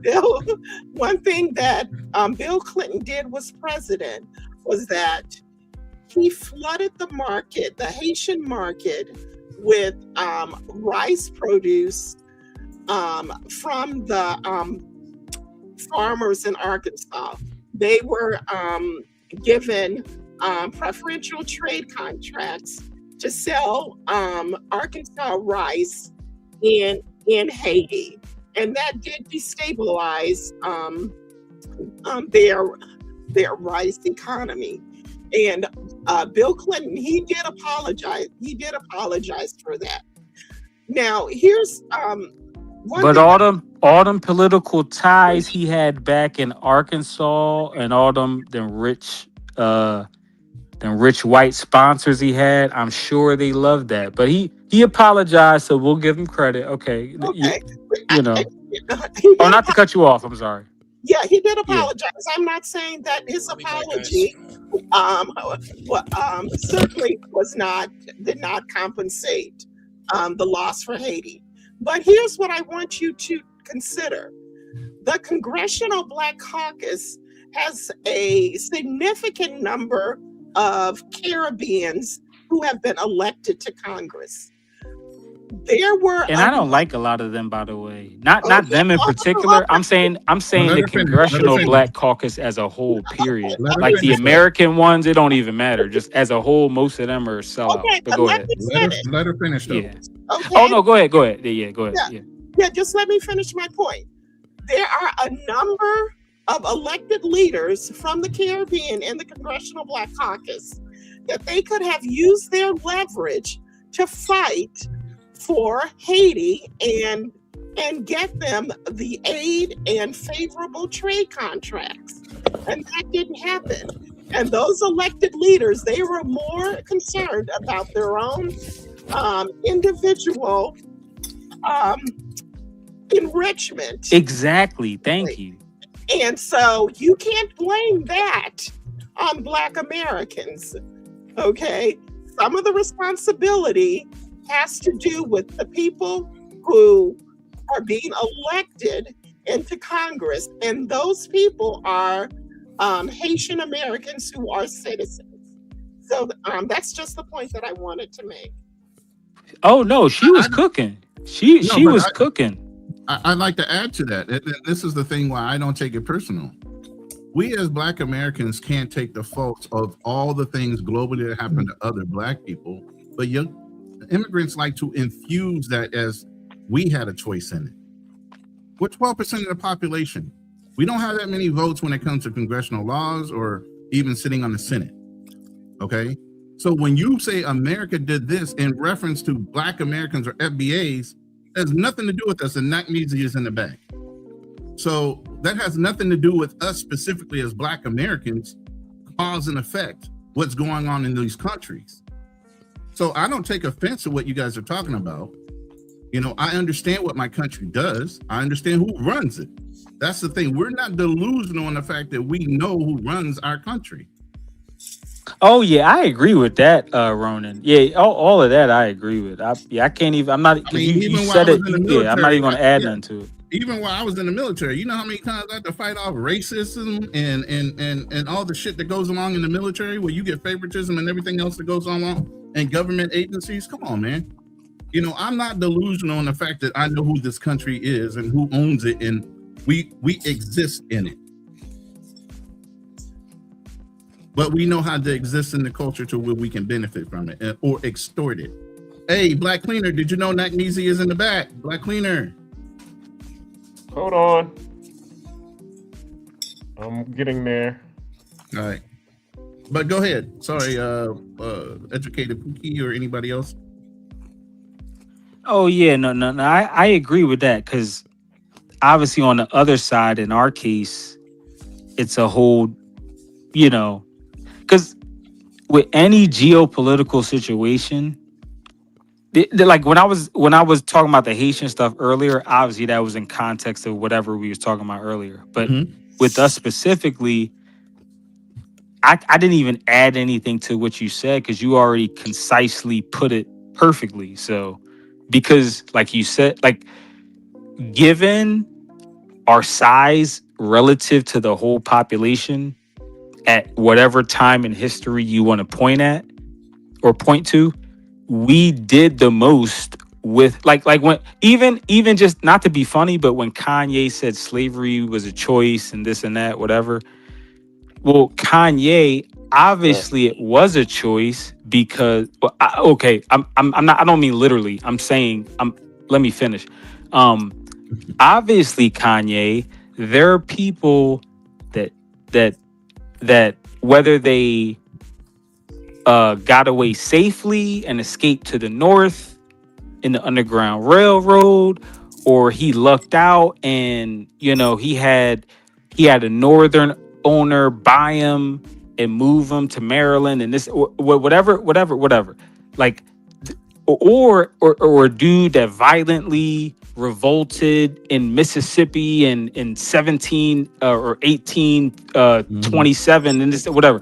There are plenty of examples of slaves who tried to get away successfully, tried to get away and got lynched, got away once and then got caught later, and then got brought back to the South years later. Like it, so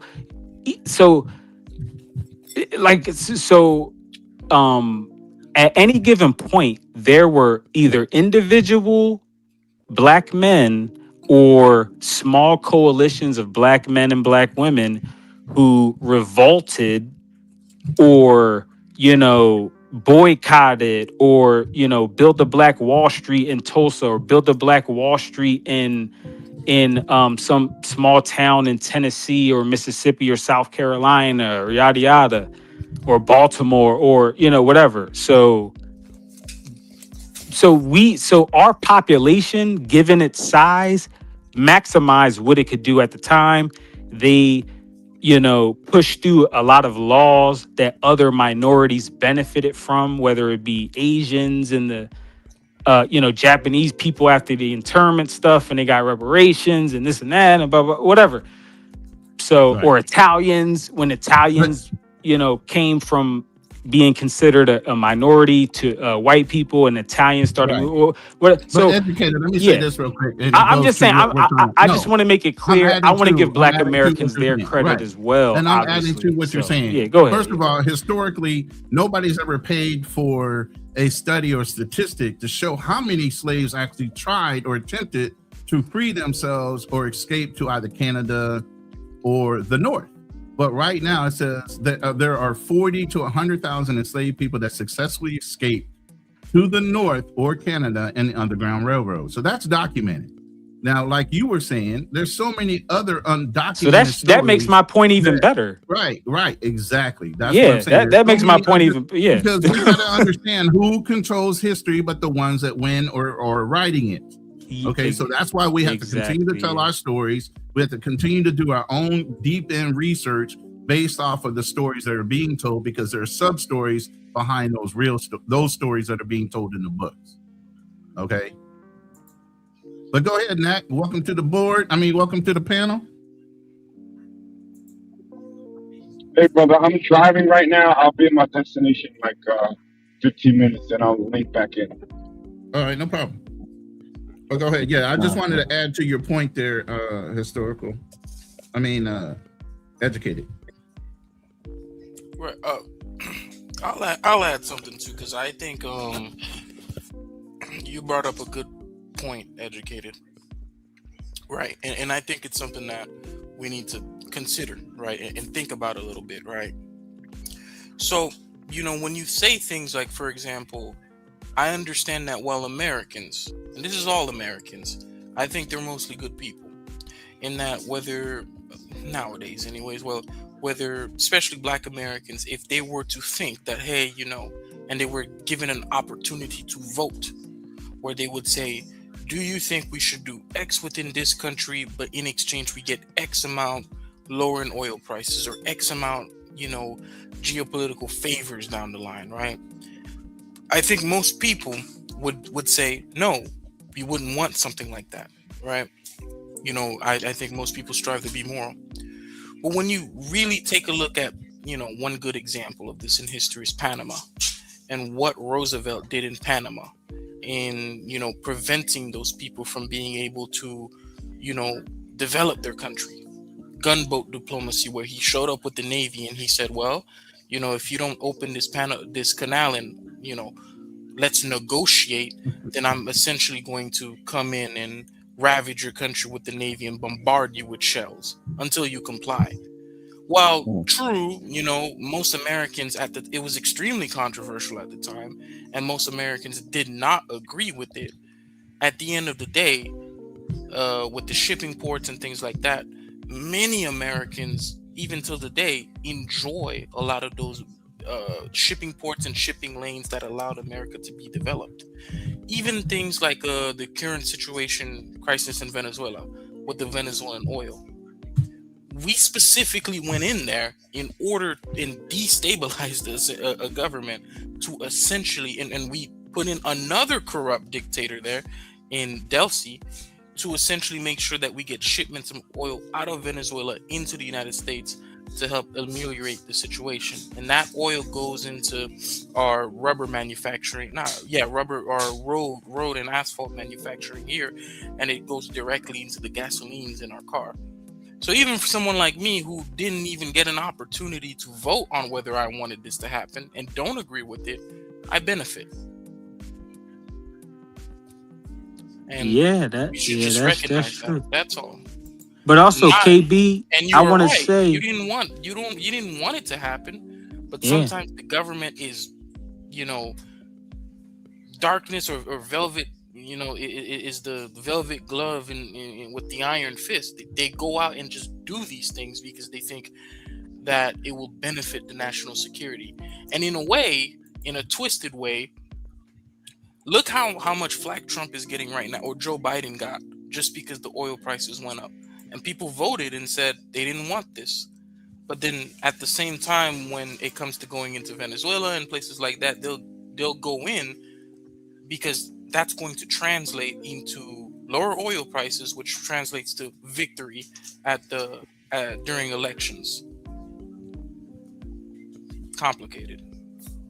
Go ahead. Yeah, I was just going to say one thing. I agree with all that. I was just going to say, as far as the modern times, a lot of Americans agree on a lot of topics. But like if you just get consumed with the algorithm, you would think like, oh my God, like half the country is stupid and half the country supports Trump. And obviously some of them do, but like when you factor in that like over a third of I forget what it is, like maybe between a third and a half of the country doesn't even vote. And a lot of the non-voters actually do agree with like the actual voters that have reasonable that agree on reasonable things. Like even stuff like you could name like whether it's late term abortion or this or my bad, late term whatever, or like, you know, oh, would you want to have a 4-day work week, or do you want to improve the public transportation in your city, or do you want to do like just a bunch of random policies? Most Americans, like some of these, like 80-90% of Americans agree, like Republicans, independents, Democrats. But the reason you would never know that is because most of the people they elect, they only serve a small portion of Americans. So like whether I elect a Democrat, a Republican, a Libertarian, for the most part, it doesn't matter. They're only serving, like even if I elect a Democrat, they're probably a limousine liberal. So they might give me lip service or say some stuff they think I want to hear, and that has to do with, or maybe not me because I'm a black man, but maybe stuff that they think, you know, women want to hear, or, you know, minority women want to hear, whatever, to get their votes. But like they're a limousine liberal. Their donors are rich. They all go to the same parties as the rich Republicans and the rich celebrities that are all cool, like all the moderates and centrists that are in the middle, quote unquote, middle of the road. And when it comes to stuff that, you know, negatively affects like middle class or working class people, all of those politicians vote the same on the bills. So it's like, it's not really like when people say, "Oh, you're a liberal, you're this." And obviously, I'm not a liberal. Like I'm literally an independent. But when people say, "Oh, you're a liberal, you're this," or when I say I'm pro-gun, and they're like, "Oh, wait, oh no, you're a black Republican." I'm like, "No, idiot, I'm pro-gun. That's it. I'm just like I'm not. I don't think I've ever voted for one Republican. Like I voted for one libertarian in my entire life, and that was like a local election, and he would just happen to be the best person. But anyway, that was a local election. But I know. yeah, but you get my point though. Don't be ashamed to be an independent. Don't be ashamed to be an America's independent. population has never been represented in their Congress. So me explain a little. America's Congress serves the billionaires and the lobbyists. They don't serve the American people. So even if we all agree on every policy, it wouldn't matter anyway. Because even if you had a good politician that was going to really serve the people, they will probably get unalived before they got the chance to really do anything. Yeah. Hold on. Let me explain. You know, so you touched on a really good point. Oh yeah, go ahead. There's a little bit of like a political science thing, right? Where what's currently happening, the reason why we're seeing such extreme policies and extreme, like why we can't seem to get things through that, you know, a lot of people agree with, is it's 2 points. Right now in America, number one is primaries. You are either a registered Democrat or registered Republican, and these are closed primaries, meaning you have to be registered in order to vote. So, and second is uncompetitive seats. In places like Texas or Florida, basically whoever, if it's a hard D or hard R, then at that point, whoever wins the primary is gonna be the one who essentially wins the election. So if you are in, say, California, for example, you'll see crazy policies like 100% EVs in the next 10 years, indigenous peoples and blah, blah, blah, and blah, blah, blah. Policies that don't... Yeah, they got some weird laws in California. Exactly, because the most important thing is a Democrat's always going to win. And the people who are going to participate in primaries, they're always going to be a minority and just extremely political. So because of that, once those politicians win the primary, they get out into the national stage or the state level, and they push through policies that primary voters want, but that not necessarily statewide voters want. This is how you get situations like that where, you know, no one wants to go fight in Israel, but Israel helped that particular politician win his primary. So that's gonna be who he goes with to, he's gonna send support to Israel, because regardless, as long as he wins the primary, you're gonna vote for him anyways. It's not like you're gonna vote for another Democrat. Exactly. And a bunch of the Republicans just voted to merge the American military with the, the I real people, because I don't know how you whatever. I'm trying to IDF or keep them something like people that. off my back. I'm just saying, Right. because I am a leftist, so they may target me. I'm just, but anyway, Yeah, we call I'm them the just small hats saying over here. that I'm just And the saying if 200 Democrats voted to merge the American military with another foreign military, whether it was the I people or anybody else, all the conservatives on YouTube will be calling Democrats, traitors. They're treasonous. They have no backbone, no spine. They're giving our sovereignty to another foreign government. They're in cahoots with another country. Yada yada yada. But because Republicans were the majority that voted for that bill, of course, conservatives aren't going to say anything about it.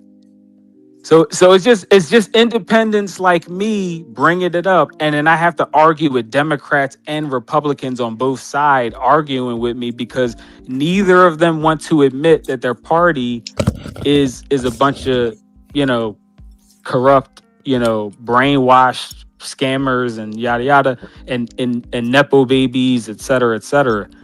Like, and I went to school with some of these. Like, some of these people I probably went to college with, or some of these people. If I went to like a mock law class, I was like, yo, I remember this nerdy dude 20 years ago in college, and now he's a congressman in Tennessee, and he's screwing over poor people in Tennessee because he's getting sponsored by so and so company in that city or that region or whatever. But anyway, But go ahead, KB. You was cooking though, KB. Hold But on, yeah. guys. Is this a political show or the one about black fatigue? Because all I'm hearing is No, we liberal don't. Democrat. Yeah. What Yeah, the my bad hell? for the political rant, Ronan. If you want to pivot. No, Well, we can spin the that's block since Magnesium. We can go Magnesium's back back to the on here. NBA. But yeah, we segued a little bit and got into a little bit more of the immigrant portion of it. But what do you feel about the whole FBA versus the tethers and the fight for reparations? Oh man, FBA or Black Americans, African Americans, it's all the same thing. Um, it's us, it's Black Americans that have a history of slavery in America against basically immigrants that come that are not down with the program. And look, some of them are with it, and some of them aren't. I just think the ones who don't appreciate what our ancestors did in America, should just go back home. But a lot of them are economic leeches that don't appreciate the carpet that we laid down for them. As far as reparations, some of them try to lump themselves in to our reparations claim. They try to claim that they're Black Americans, the original Black Americans. All that's a bunch of nonsense. I come from a place where we had a lot of immigrants, right? Where I lived was called Little Caribbean in Flatbush, and a lot of them are cool. But then you have some that have real anti-Black American sentiment, and those people, be a proud Haitian in Haiti. That's all I want to see. I want to see a proud Jamaican in Jamaica, not on Flatbush Avenue. That's it. Right, that part. And somebody, I want to say this too. Someone made, I guess, they tried to insinuate that Black Americans didn't fight for our freedom or something like that. Look, man, I think this whole Haitian revolution thing is overstated. It's way overstated because You cut out, Mac. I don't know if you're moving or you're moving around or whatever, but you just cut out for a second. saying shout out to those that fought, but every single diasporan group on every country has fought for their freedom. What is Haitian? What are Haitians doing today to liberate themselves instead of uh, kissing the ass of the African Union that rejected them twice?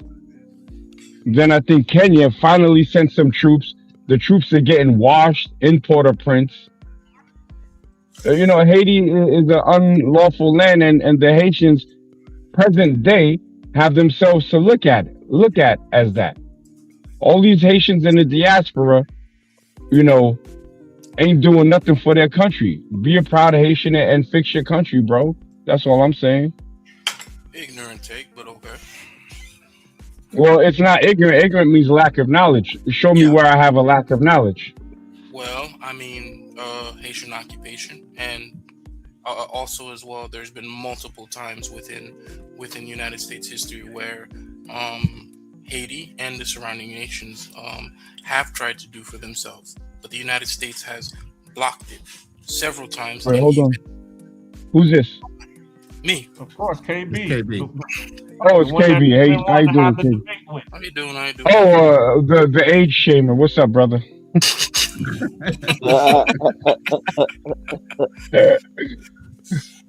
Well, go on, brother. So presently, could your first point, I believe, was occupation or something like that? Yes. The first point was who's currently occupying Haiti, brother? Whoa, hold on now. See, that was a nice sleight of hand, but I didn't say that anyone was currently occupying Haiti. Oh, you said occupation. I'm talking about today. Y'all keep bringing me back to 1840. What do you mean? So slavery happened since 1776 and was outlined in 1865. I don't begrudge you. Right. I understand. No, y'all were slaves too. Go ahead. Well, you see, but that's and it was 1609 or even before that, brother, because the Dutch were there in America prior. Agreed. No issues. Agreed. Right. Okay. And I agree that afterward Jim Crow and the Black Codes. Agreed. Right. But what I'm saying is that even if we take it away from somewhere like Haiti, right, and we look at countries such as Colombia and Guatemala, right? Mm-hmm. We just take it away from Haiti. Just in Guatemala alone, throughout. Wait, no. I like to keep it on Haiti, sir. Okay. I don't want to jump around Latin America. Well, no. I'm right now. We're baking up mud cookies. Let's keep it on mud cookie land. Yeah. Let's go. The concept. No, you didn't say mud cookie land. Yes, mud cookie land. No. The concept that I'm trying to get across to you, right? The Yes. concept is that it's not due to lack of effort that these countries are in their situations. It's due to active interference by U.S. forces within the Lavalas Party. In the past, this was 2005 to 2007, the Haitian Revolution. The colonel that orchestrated that coup was a U.S.-backed CIA informant since the time he was a colonel within the Haitian military.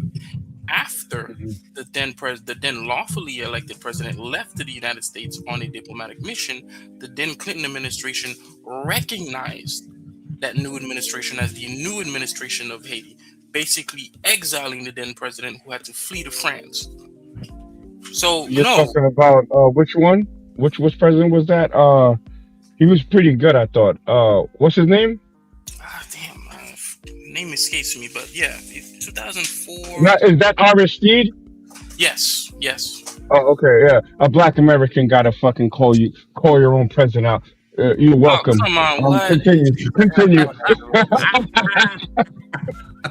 Let me ask you a question. Who installed Papa Doc and Baby Doc Duvalier, and who sicked the Tonton Macoute on the Haitian people? Was it America? It was backed by the U.S. government, yes. And who you're talking about, that's the son. So Claude is the son of Francois. Francois was installed by the U.S. government between the 40s and the 60s in order to prevent the same situation that happened in Cuba from happening in Haiti. Yes. It seems to me like the Haitians' biggest problem are Haitians that ain't down for Haiti. Oh, Lord. on the continent and away from, on Haiti or in Haiti and away from Haiti. Y'all got a lot of historical stuff, but y'all don't have any modern solutions. That's Except, everybody's problem though. wait, you've been cutting everyone off, and that's not gonna happen with me, brother. KB That's and I having a everybody's problem. wait. Sorry, it's a fact. KB and I are having a conversation. Just fall back. I done heard you cut off the black woman Yeah, and on I here. hear I you done heard you being talk over, disingenuous during the and I heard you conversation. talking over. Yes. I heard you talking over Ronan. It's not gonna happen with me. Allow KB and myself to have a conversation. No, I don't even know who you you're are. being disingenuous. If anyone needs to No. talk, Well, it's KB. let the Yes, Haitian let deal with KB the. talk. Yes, you're Yeah, right. I agree and with. he and I You know and he what? and That's I the are having a smartest thing you conversation. said all And night. he and I are having a conversation. Yeah, that's the So smartest thing mind you your said. goddamn Let business. KB talk. Mind Shut up your and let business. KB talk. Mind your business. Mind your business.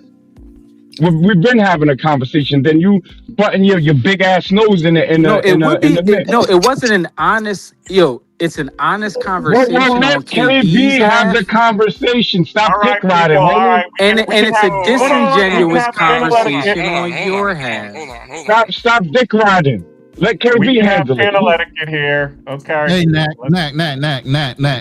Let's keep it at an elevated level. Hey, let's keep this Wait, conversation at an elevated Ronan, was level. that Let's not keep this conversation was at that an not a elevated neutral level. Come on observation, now. Ronan?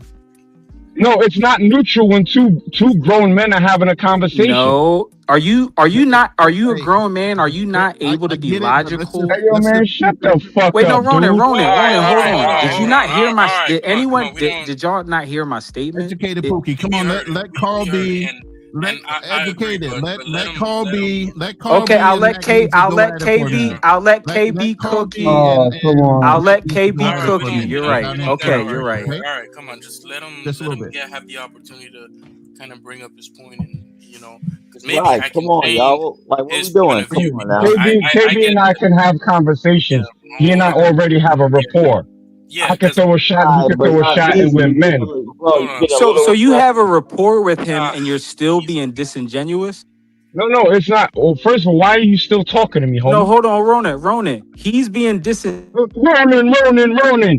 He's You being butting in a grown disingenuous with man's someone he conversation. already has a rapport with. So that Oh means my you God, can't who be is this soy trusted. milk? No, No, your you mother just can't be trusted, admitted bitch ass nigga. How about you that? All right, already Mac. you Mac, chill out. just admitted you already have a rapport with him. So if you already have a rapport with him, why are you framing everything through a biased lens? Why aren't you No, just why are you having a still talking to me? neutral Let KB is the conversation? one that should be talking about this. You Not act like the you.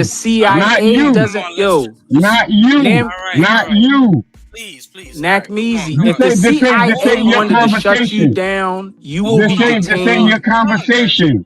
This Nakmeezy, ain't your the CIA conversation. will This is detain you in KB. less than 60 Oh my seconds if God. they Who the wanted to, fuck is bro. this Stop dude, it. man? You're not invincible. Stop it. Y'all act like What are you y'all want to talking about? downplay the CIA. Y'all stop it. No one's downplaying The anything. suffering that But I Black was people having a went through so conversation long with ago. KB, It wasn't. It is and still you And happening jumping in she it. looked good, We by the literally way. have But go Black ahead, folks go in ahead. American jails right now that are doing slave labor. Go to Anguilla. I've been there. They have literally prison guards on horses as folks are in the are on the cotton field, like are literally picking cotton, right? Are playing slave games, and they're running away from bulls in order to get more time with their family. This is America in every way. Yeah, preach. And what's frustrating is it's not just that Black people have had wealth and labor and resources and opportunity extracted from us, but it's also that at the same time that was happening to us, others were having that wealth and opportunity injected into their communities. There was like the Homestead Act, where while Black people are fighting for 40 acres and a mule, white people are being given stolen native land, like as if like thrown out of t-shirt cannons, as I write in Rooted. And so it's really frustrating to kind of hear that narrative of, well, I wasn't alive when, especially when I went to Yale, man, it was wild to realize like, oh, there are endowments that have been around since my ancestors were property. There are portfolios and investments that have been compounding interest all of this time while we have been scrounging for scraps. What would Now, can we continue having panel etiquette and having a good dialogue, please? Yes. So All right. I wanna start by saying this, right? You know, what's important is understanding that no matter where no matter where anybody is in life or where their thoughts are, it's important not to kind of go in and just be like, you're doing this, you're doing that. It's important to just be like, okay, people can change as new information and new understanding come through. Nobody's gonna be perfect, and that's okay. When you get new information, you know, that is different from your point of view, it's important to incorporate that. And you know, from the past, I've seen that he has a little bit of a anti-immigrant tint or tilt, and he might have that because growing up in the neighborhood, even me, I didn't like Cubans, I didn't like Hispanics, because I always thought they were very racist until I got out of where I was and I went to other countries and started meeting more Hispanics and speaking the language, and I realized not all Hispanics are like that, and you can't just lump them in. Yes, Cubans and Hispanics in South Florida are some of the worst Hispanics out there, but they are a minority, a bourgeois class coming out of some of these countries, and you can't take that and be like, well, you know, they're this, they're that, and the other. So I understand where both sides are kind of coming from. I just think it's wrong to just say, you know, well, the Haitians need to go back and just fix their countries and fix this and fix that. Most people don't want to leave their country. Ask most Haitians and they'll say America. The United States is one of the most isolating places. There's no sense of community in the United States. Everyone just kind of keeps to themselves. Most Haitians, especially when they get old and have some money, they move back, you know? But, you know, Haiti in its current iteration isn't a failed state because they just sat around and didn't want to do anything. It's a failed state due to continuous involvement in hidden shadow wars that's put it in this condition. In the same way how you might have a Ukraine that is devastated by Russian troops, people need to understand that Haiti has been devastated by a shadow and constant state of war and conflict that hasn't really ceased. That's all. Can I make a comment? Go ahead. Yeah, I just want to respond to Carl. Carl, you know, when I stated that Haitians have to liberate Haiti, it was if you felt that I was being No, critical or judgmental, I was not. But I think it's just time for some cold reality, particularly for immigrants and the children of immigrants from Africa and the Caribbean. I don't know if you all have seen the U.S. Treasury report. The United States is insolvent. We don't have the money to help you. Okay? We are $40 trillion in debt. We pay $1 trillion annually in the interest rates on the loans that we have. There is no money to assist you. So it has to be private investors, but many Western economies, they are overextended. So all I can say is that Haiti has to develop itself. You know, there are, from what I understand, about 350,000 TPS holders who are subject to deportation. Mm-hmm. If they all go, we don't know. But there are news reports that there are a number of those people who are health care providers. Those health care providers, they have skills that are needed on the ground right now in Haiti.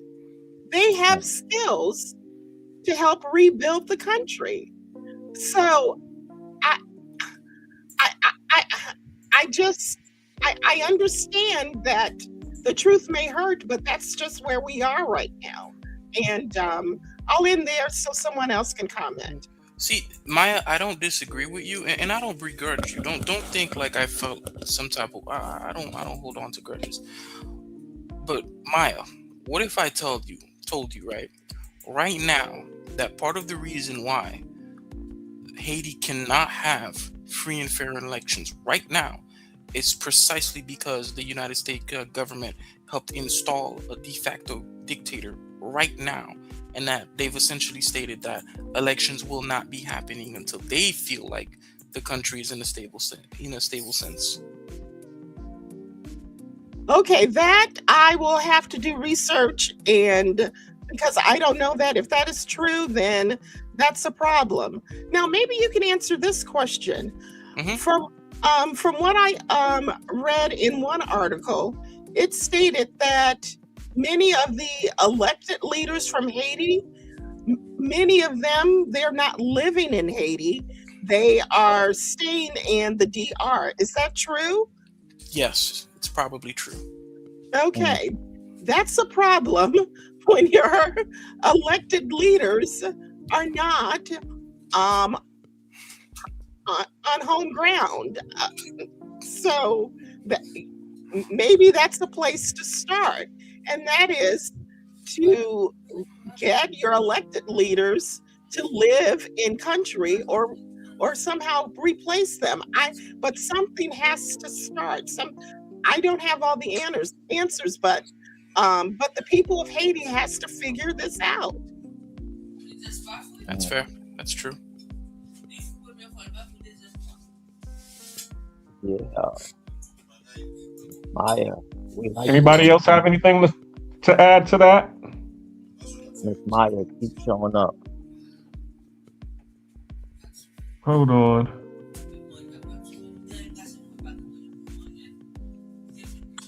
What's going on? Adding to the stage.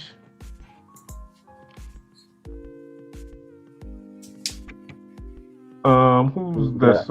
Black man. I can't see the name. It says the Hughes. Hello? Are you there? Unmute yourself. Hold on 1 second.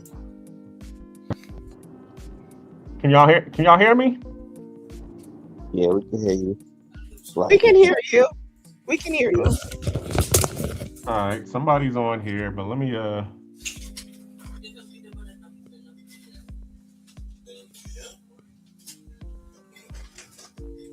cannot see it. Stand down real quick, Martina. Oh, okay. 1000 Air Radio. Are you there? If not, I'm about to remove you. Did you have anything to say to the panel? Hello? All right. So he's not on. Okay, I did have a video I was looking for while y'all was talking, but but let me ask you a question, Miss Maya. What do you say? I heard you say that we owe $44 trillion. What do you say about the Black population being able to spend at least we're like 14. If we had our own nation, we would be 14 in GDP in terms of spending power. I've heard 2 trillion in spending power. Where did the 14 come from? That's saying no. I was saying that we would be 14th in the nation, in the world, in terms of our spending power of 2 trillion. Oh, I see. You know, I would really love for FBAs to concentrate their money and invest it as a group in something.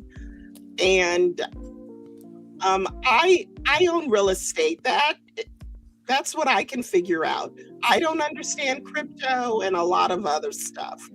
But wage work is not going to build wealth. We either have to start our own businesses or invest in businesses or something. That's just my answer. So, we have to start pulling our money together so we can build wealth. Yeah. I definitely agree with what you're saying, and I'm glad to know that you're in real estate, because next week's live, let me plug that in. Next Monday we have a live that's going to be talking about real estate. The first Monday of every month, which I'm also in real estate, so of course for the landlords out here, shout out to all you landlords. The first of the month is a good month for us because it's time for us to get our rent. But the title of next month is going to be The Lot or the Latte, which actually is based on this book called The Latte Factor, where they're saying basically if you save your money $7 over a period of time, you would be able to have enough money to be able to put a down payment on some real estate. And it also has something to do with what they call the lipstick effect, where they're saying that during hard times, what they started to notice was that even though a lot of markets was falling, that the sales of lipsticks and all of these other what they call these Smaller guilty items. pleasures were going up. And they were saying why, and they were saying because a lot of people felt that they was being priced out of the market, or they couldn't afford the market, but they could afford the $7 latte, or they could afford the $10 lipstick.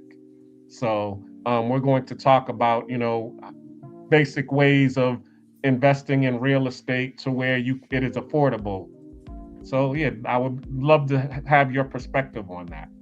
But as far as this live, does anybody else have any? Because I see everybody else doesn't have any comments, so I'm going to start to close it out.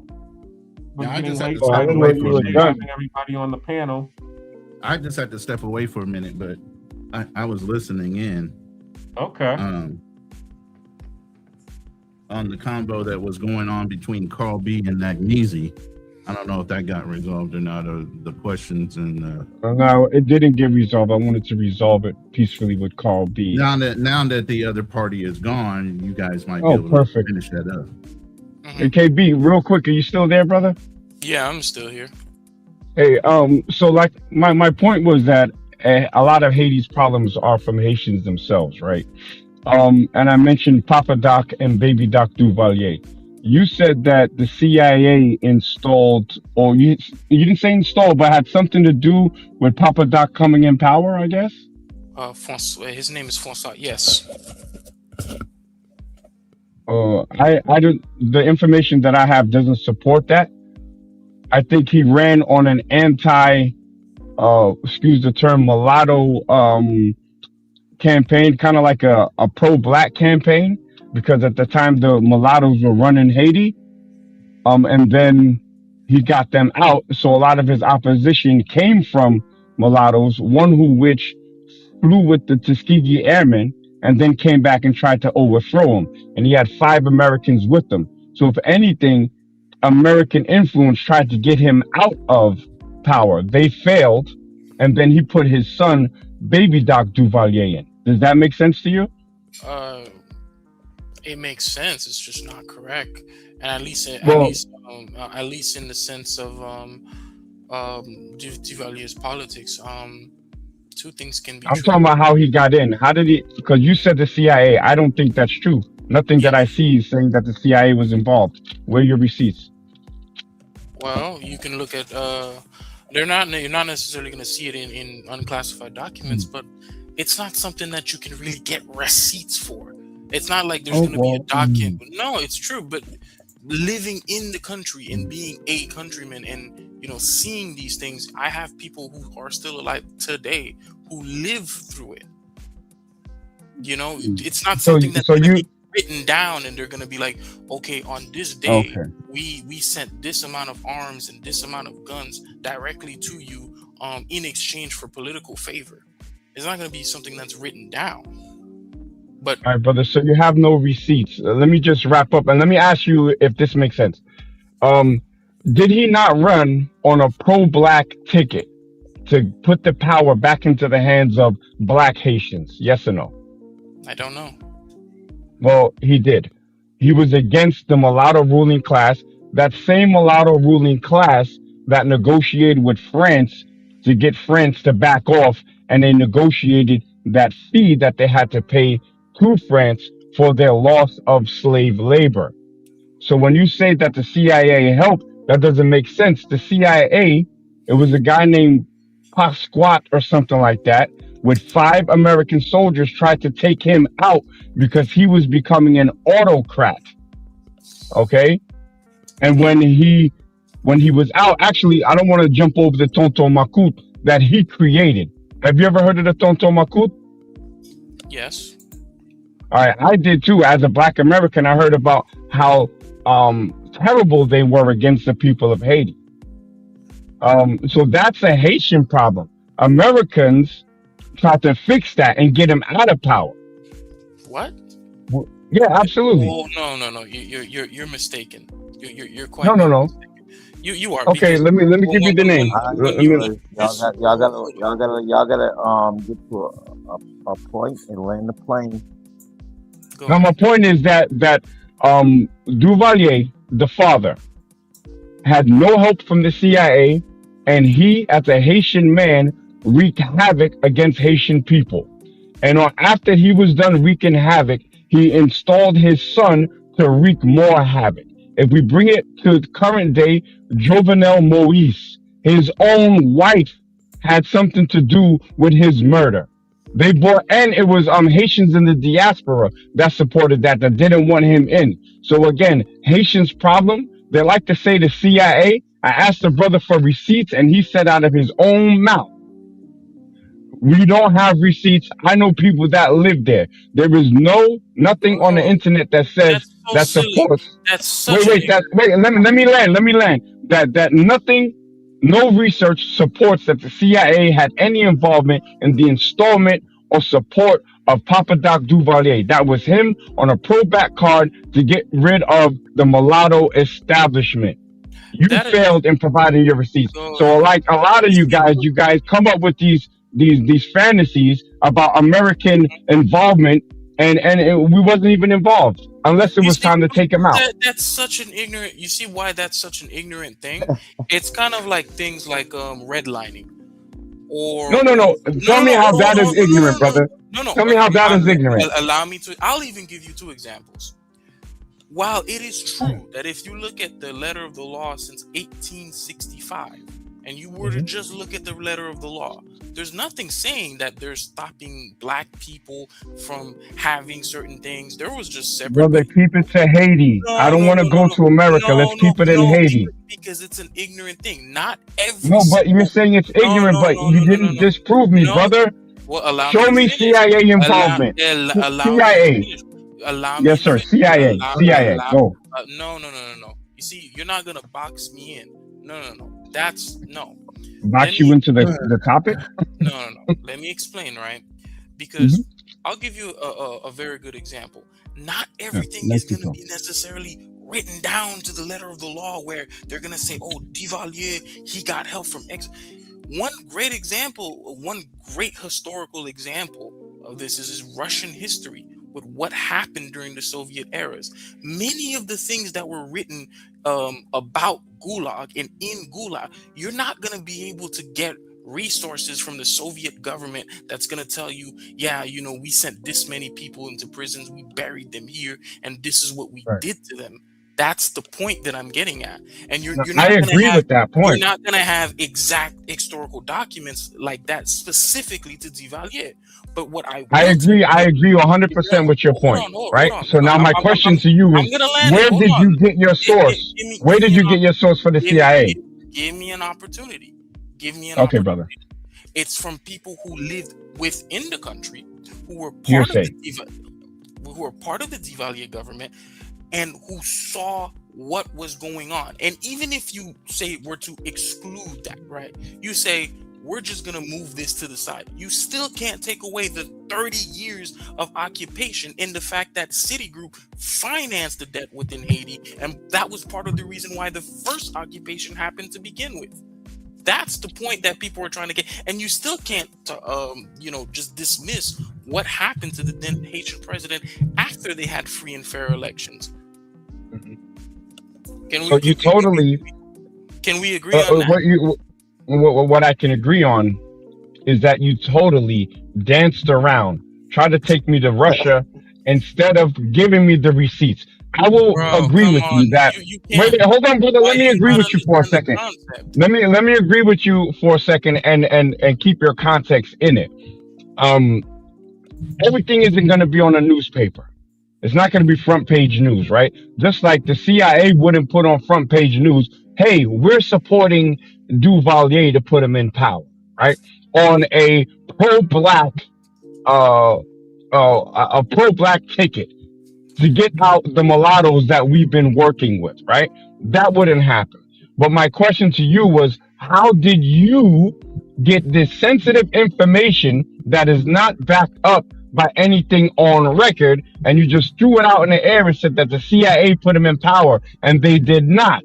The CIA organized a coup with a guy that fought with the Tuskegee Airmen. His name was Alex Picot or something like that, and they tried to kill Duvalier. All 5 of them got deleted. After that, he put in his son, and you didn't address the Tonton Macoute, which goes to my point that Haitians in modernity are their own biggest problem. We jumped to that to Jovenel Moise. You didn't talk about that. The fact that his own wife and Haitians in the diaspora were responsible for the death of Jovenel Moise, who I heard was a good president.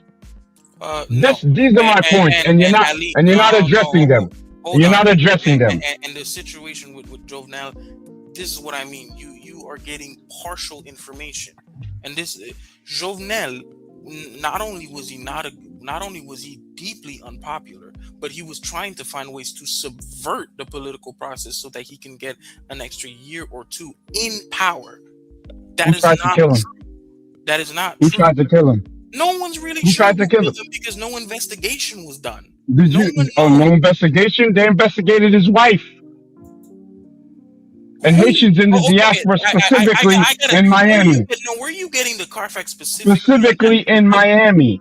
And Haitians in the diaspora, specifically in Florida. From whom? Because officially, when they did try to investigate it, the judge who was chief investigating and was leading the investigation was threatened with death threats. And the previous judge before that was killed. So in Haiti, right? Yes. Of course, by Haitians. You're your own biggest problem. Good Lord.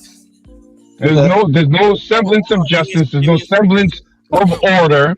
Haitians have been having their hands out to the American people, and when it don't go their way because they squander all the donations, hold on, brother. Let me finish. They squander all the donations that they've been giving, all the humanitarian aid is being stolen by gangs, and then you guys turn around and say, oh, you guys didn't help us properly. Hold your own nuts, stand on your own 2 feet, and fix your country, bro.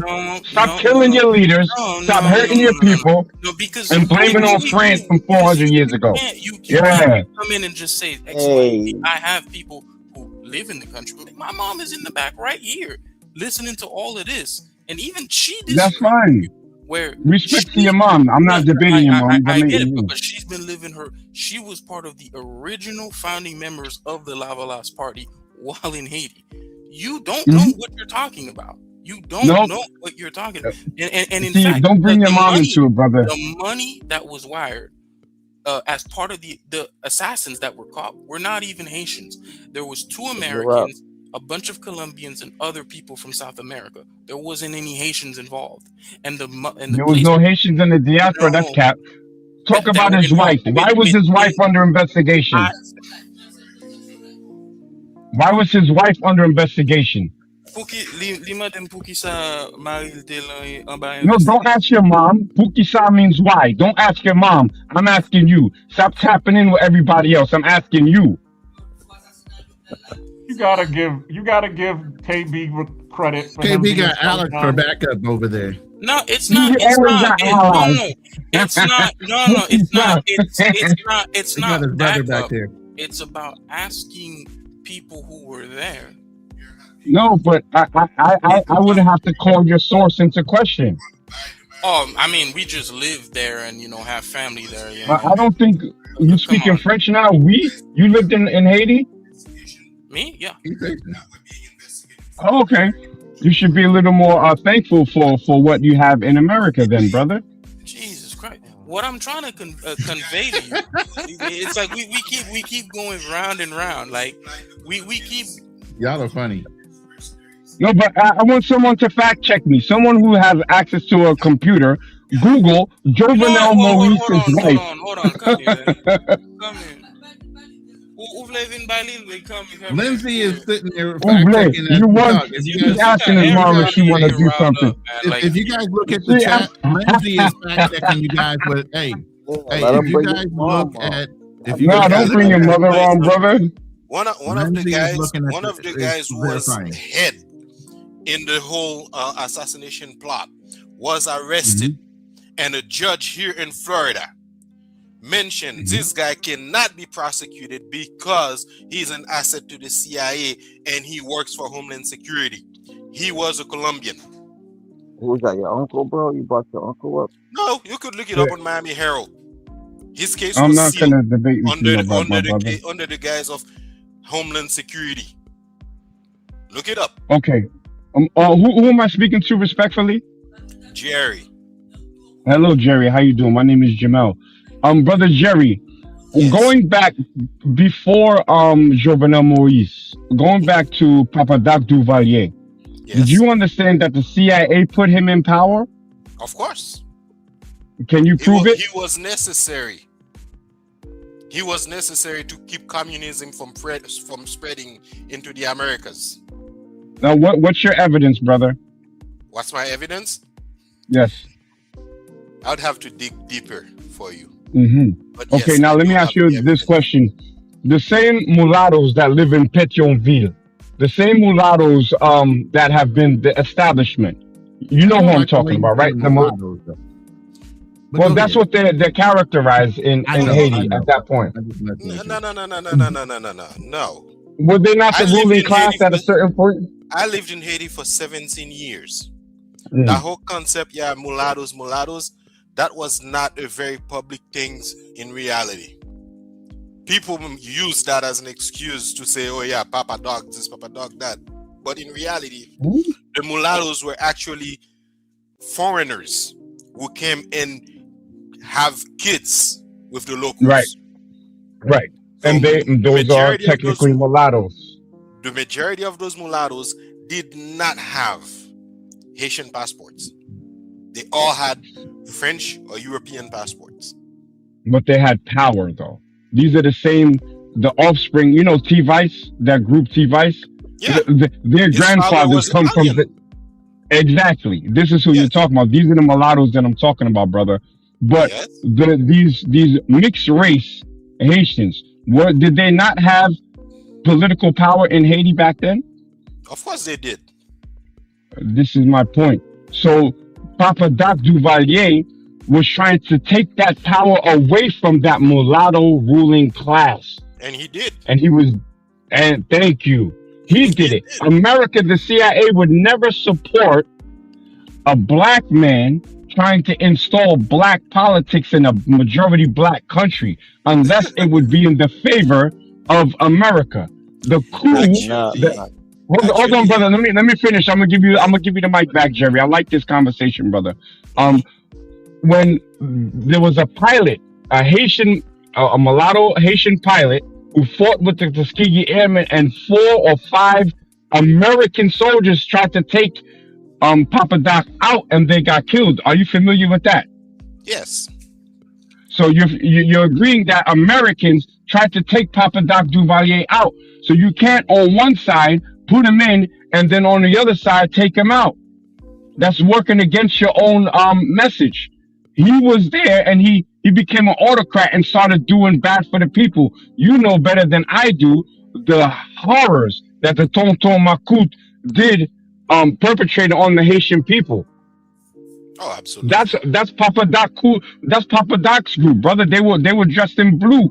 I remember seeing the Tonton Macoute. They call that just translates to boogeyman. And I'm like, damn, a Tonton Macoute. But that's my point with your nephew is that this guy was a horrible thing for Haitian people, and he was Haitian. we have similar people in America. We call them Uncle Toms. Horrible for Black American people. You know, sometimes they have, you know, the government But can I say something? controlling them. Hello? Yes, brother, go on. Hello? I be Go quiet. ahead. If you can't hear him, go ahead. Go ahead. Can you hear us? Can you hear us, Mr. Jerry? KB, can you hear us? KB? Monsieur Jerry, parlez. I think he lost the sound. He's gonna have to come You in know, again. so let me just say this. There's a reason why I wanted to have the one-on-one with KB without any interruptions. You see, when I said something, he called Cap, and then he had no receipts, and then he had to bring in the cavalry. He had to call in Moms, Uncle Jerry, and the other brother had to try to save him. KB officially took his loss on his Haitian history from a Black American. Damn, that's fucked up. Yeah, I have to but remind him sometimes that. hey, to be real, sometimes I be calling that in on conversations I can't hold up to because I don't know the Nigerian story as much as he does. I just know what I know. You know, so sometimes you do have to call in reinforcement to make sure you're giving accurate information. I ain't hating on that. But when you started kicking out the facts and his uncle was agreeing, then obviously you're consistent with the information, even though there's not facts. Yeah, okay, Jerry's back. Okay, can you guys hear us? Oh, sorry. Yeah, I guess I accidentally muted. Let me tell you no problem. something, a little quick story about that era. Mhm. Was he a good man? Maybe. Was he an absolutely bad man? Probably. The evidence points to both. Why did they try to take him out? Because they wanted somebody who was more pro-Americans. Not because he was bad, and not because he was the perfect one for them, but at the same time, they did not want instability in the region. Again, like I said, they did not want communism to spread in the Americas. That's a standard move through the American government. They did it in Iraq. Look at who they put in. Saddam, right? Put Saddam in against Iran. And when Saddam started getting big-headed and they had to slap him around. That's the first Gulf War. They still left him in power. But then the second time around, they went ahead and took him out. But what happened when Saddam was no longer useful to them? They took him out. Exactly. Same thing with Syria, with Gaddafi. And if you keep looking around, they install dictators, and when that dictator decides, hey, you know what, I want to think about my country, they get rid of him because they're against American policies, American interests. So if you look back, of course you haven't lived in Haiti, so you probably wouldn't know. During Papa Doc's era, gun was strictly for military use.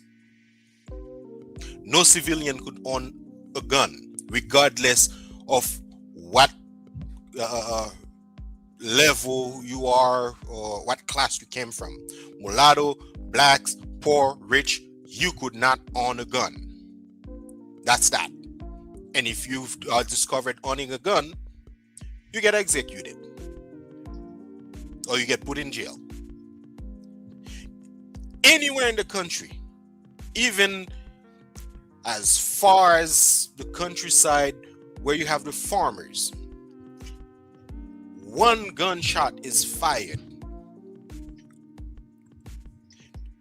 That person who fired that shot will be sitting in jail within 3 hours and interrogated as to why that shot was fired, and it better be justified. My uncle was cleaning his service arm. Mind you, he was the president's bodyguard, Papa Dog's bodyguard, and accidentally discharged that firearm that was being cleaned. He spent 3 days in jail. Yet, it was a dictatorship. However, it had rules. Same way, if you are at the time, if you are walking the street, you finish eating an ice cream. Well, at the time they didn't have ice cream with wrappers and stuff. Let's say a piece of candy. You drop that wrapper on the ground. Two things will happen. You either go to jail, or you'll get your ass whooped. You're thinking, yeah, issue them a fine? No. The reason they did that is because they know the rich can't afford a fine. But nobody wants a beating. So they make sure the rich don't do it because the poor will not do it.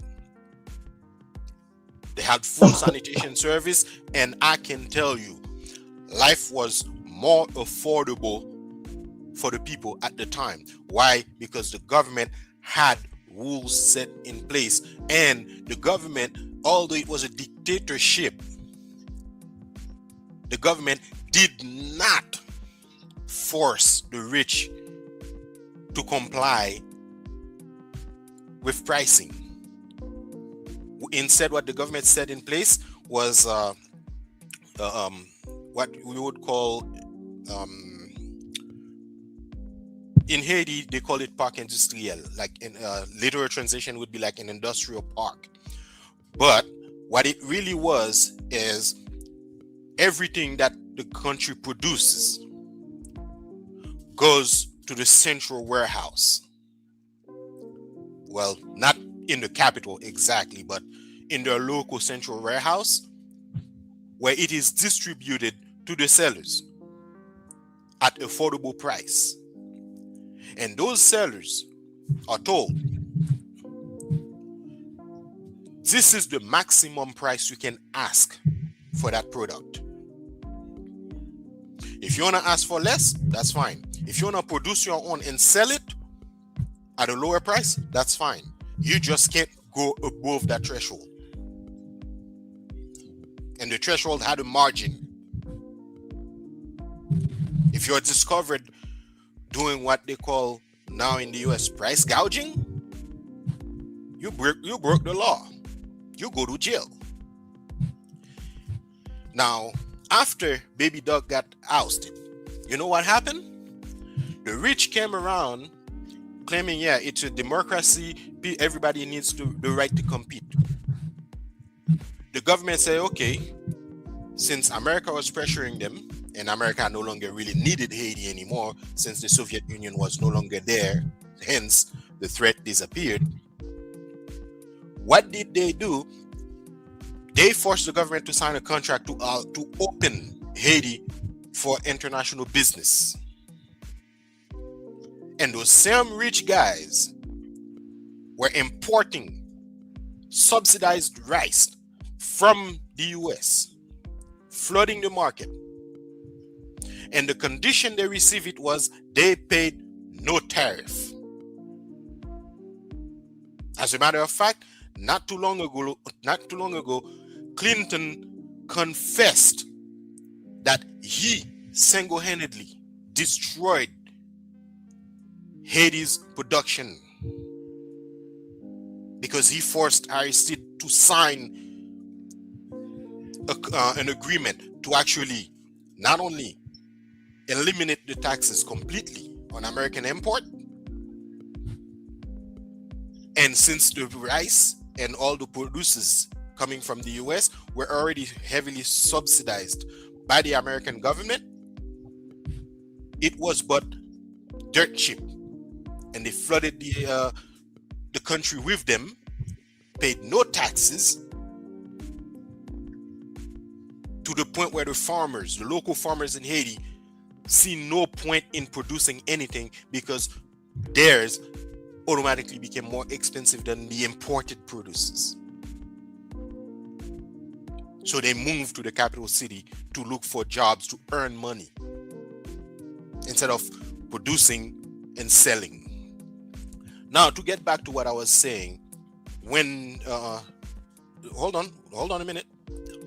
To get back to the previous thing I was saying, we had the central warehouse where the government was selling everything at a reasonable price so that the public can afford it. Those same so-called capitalists came after the government gave them the no tax deal.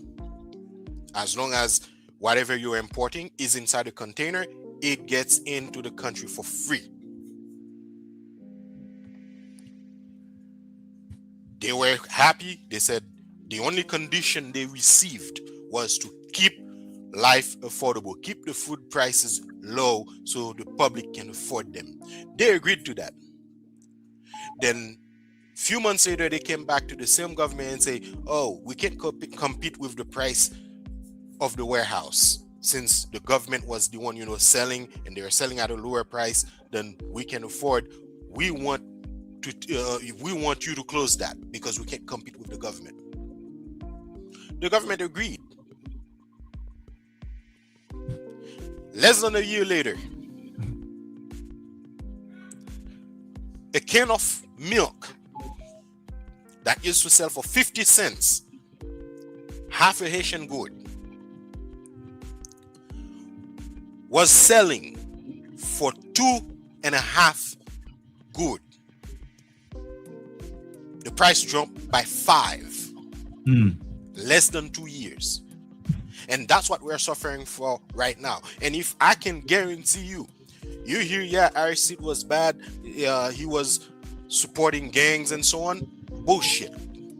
Was he good? Not 100%. Was he at fault for signing that agreement with Clinton back in 1994? Yes, he's at fault. I hate him for it because Hey, Jerry, he participated, just a minute, he participated in the destruction of the national production. Correct. But you know what else?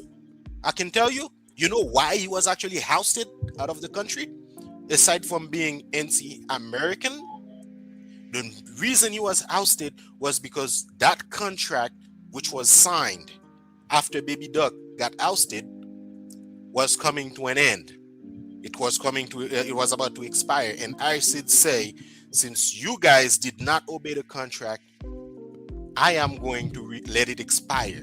No more tax haven for you. No more tariff free for you. You're all going to have to pay just like everyone else because the treasury is empty. And also, he wanted to renege on the contract with Clinton, saying he's going to put tariff on those imported goods in order to protect our national production. Those are the reason why he was kidnapped. Okay. Now, Jerry, let me ask you 2 points real quick. Thank you for this history lesson because it quantifies a lot of things historically with Haiti. And since you were there and it's lived experience, something you lived through, so can't nobody write that in a history book with the detail that you gave. What I want to ask is, when Clinton admitted to this wrongdoing, did he say what drove him, or what was the factor that made him say or do what he did to Haiti with the rights? Of course not. He admitted that in front of Congress.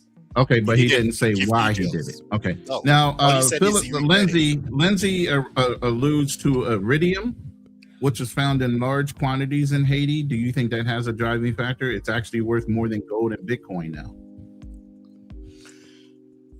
Well, Haiti is sitting on a mine of heavy metals and potentially radioactive ones too. Basically, the mine, what they see as the potential mine is half of the country going into half of the Dominican Republic as well. Basically, like right in the center of the island. Right.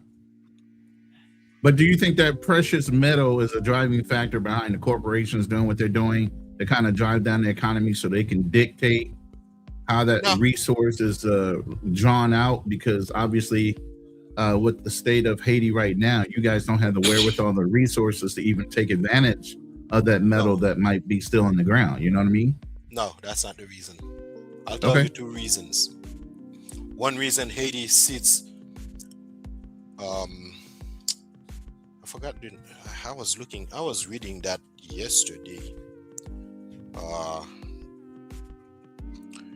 There's a shipping lane between Haiti and Cuba, which is one of the driving factors why we had problems, especially with the Europeans. Because after Haiti became independent, they took control of that waterway. It's basically like the Panama Canal. A lot of the international transport in the Atlantic go through that. And because we took control of it, and Cuba was on the other side, Cuba was not really too interested in relinquishing control. So with Haiti being there, that's the first factor. They want to control whatever goes into that canal at any time. Americans want that. Just like Panama had been unstable for a very long time because America wanted control of the Panama Canal. The second reason, believe it or not, especially with the current administration being so racist, it's because Haiti was the first black nation to fight back against the whites and expelled them, succeeded in expelling them. That is a bad example for a lot of people. And if you dig a little bit deep, you might find the Haitian emperor back in 1806, I believe, wrote a letter to the then American president offering to buy every slave in the United States, to buy their freedom. With what money? They were indebted to France. Oh no, we had a lot of money. But you were indebted to France, which you guys just finished paying off, I think in the late 1980s. 1806, brother. 1806. I understand that. But even with your liberation, listen, I'm not taking anything from Haiti and your warrior class. I'm not taking anything away from that. But at the end of the day, with those mulattoes that negotiated the treaty between France and Haiti was also a payback agreement from Haiti to France. All right. For your freedom.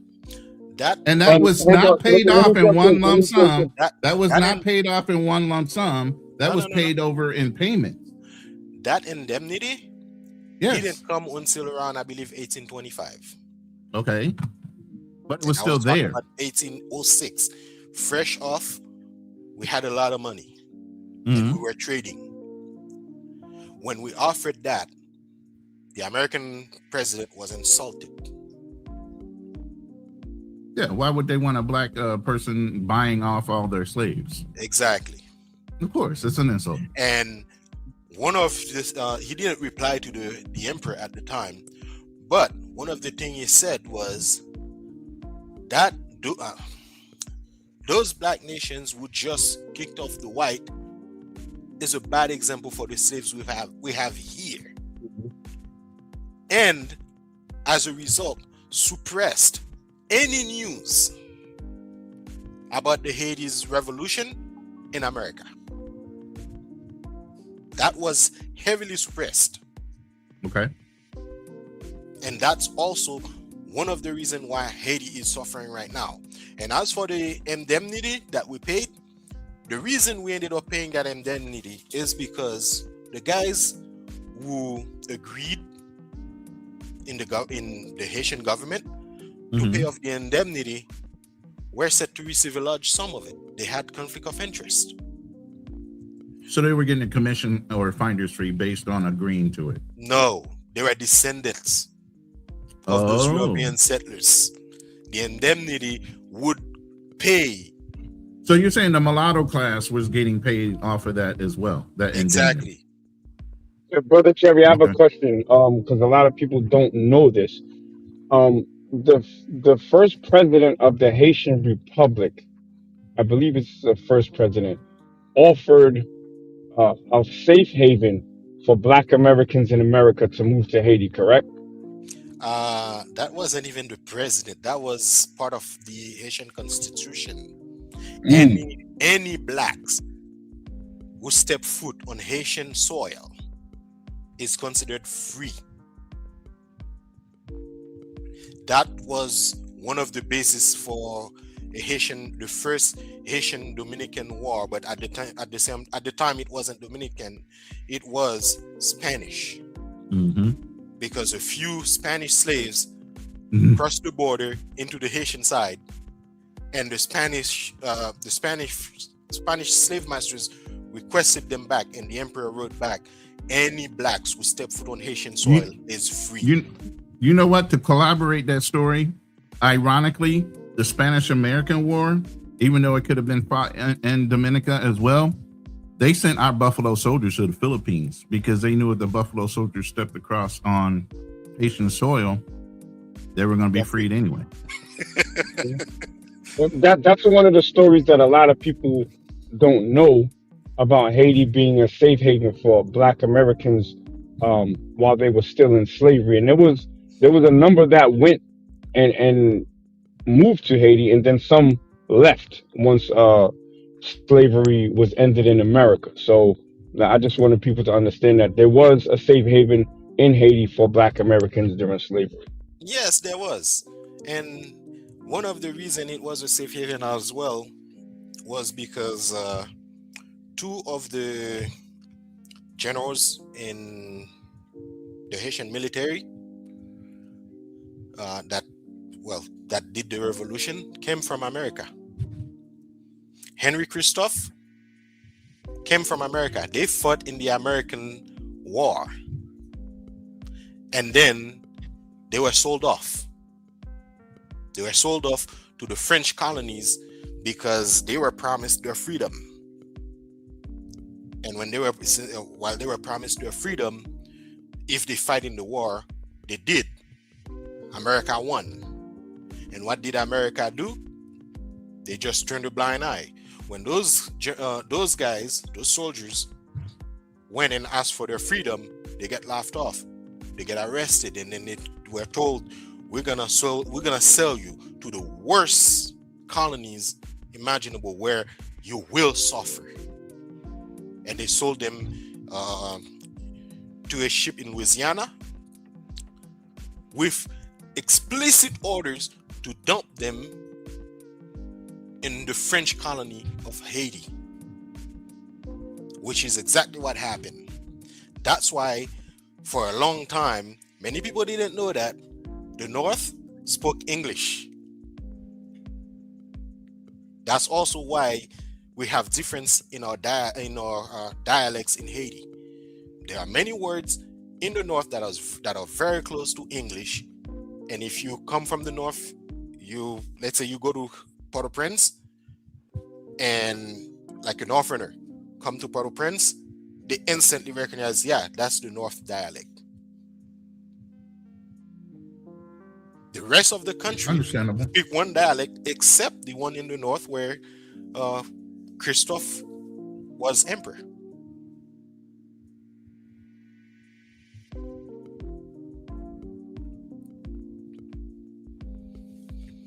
Brother Jerry, I want to thank you for dropping all these historical facts, corrections, and revelations.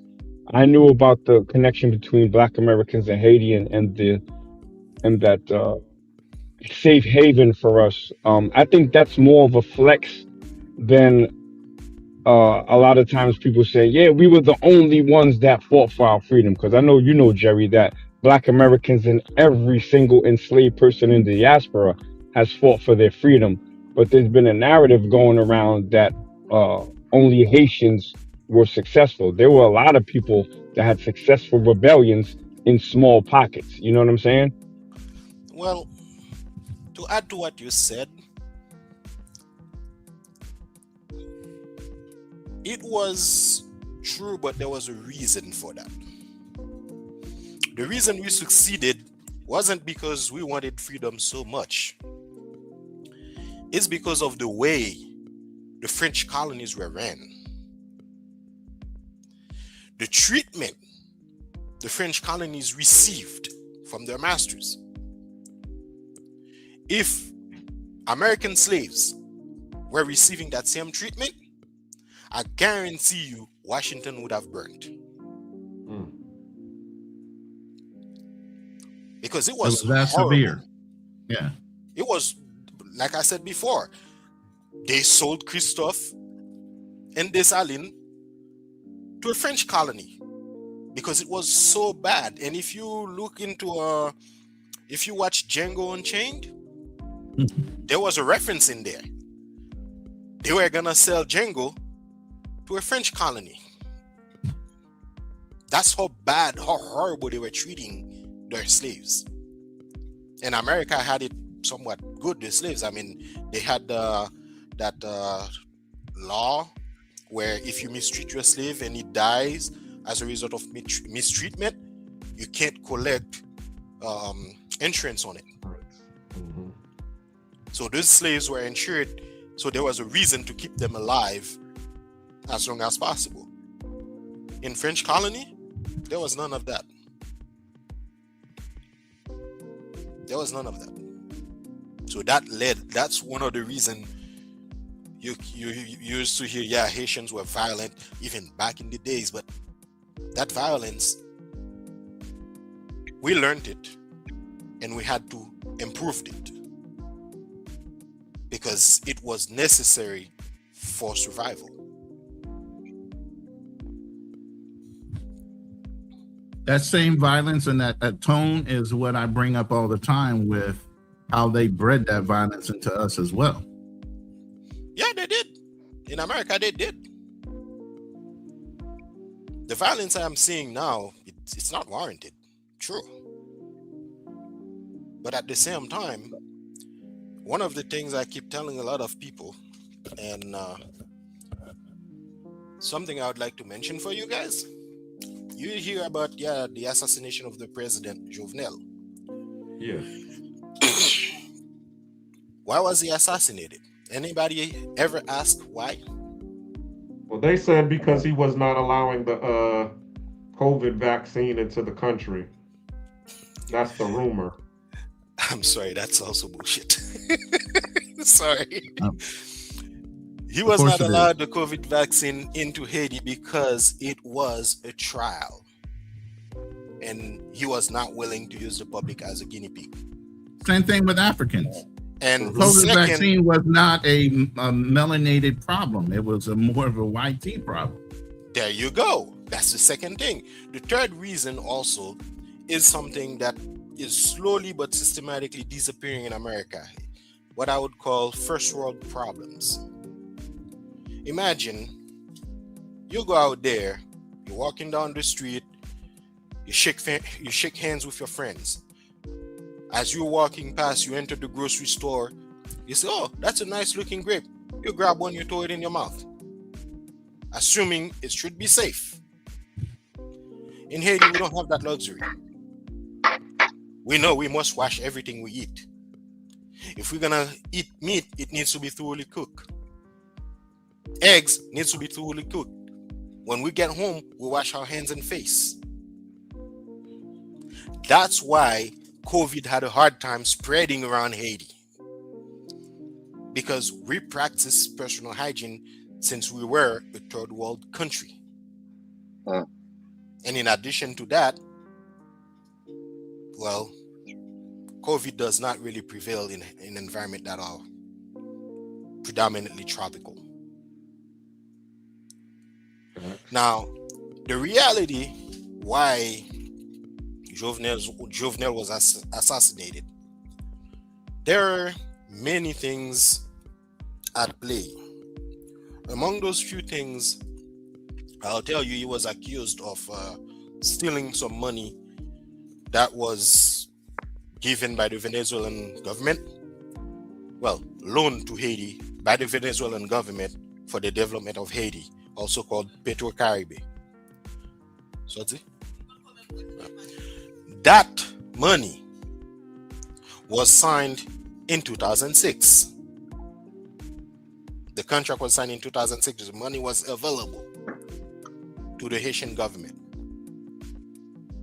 And I had just left the country at the time, a year after I left. Well, less than a year after I left, it was signed. From 2006 until 2016, that's 10 years. If you go, even on Wikipedia, you look up Haitians' annual budget expense year by year from 2000 to 2016, you will notice our budget never exceeded even $50 million annual governmental spending. In 2006, it was about $19 million, despite the money being there. Until the president that came right before Jovenel, which was Martelly, came into power. Our budget went from $24 million the previous year to $460 million. Wow. And that kept growing and growing until the money ran out. Now, you would ask yourself, where did the money go? What did we do with it, right? Yep. Why didn't we fix the problem with the earthquake in 2010? The money never made it to the government, but it went out. This is how the money was supposed to be given. Let's say, I'm just gonna use the name on my screen. Black Cleaner is an oil company distributing oil in Haiti. Cool Kim is also distributing oil. Ronan imports produces in Haiti and also do some other trades. Now, Black Cleaner wants to buy oil. He knows, okay, I have a contract with the Venezuelan government. The $25 billion was given as oil.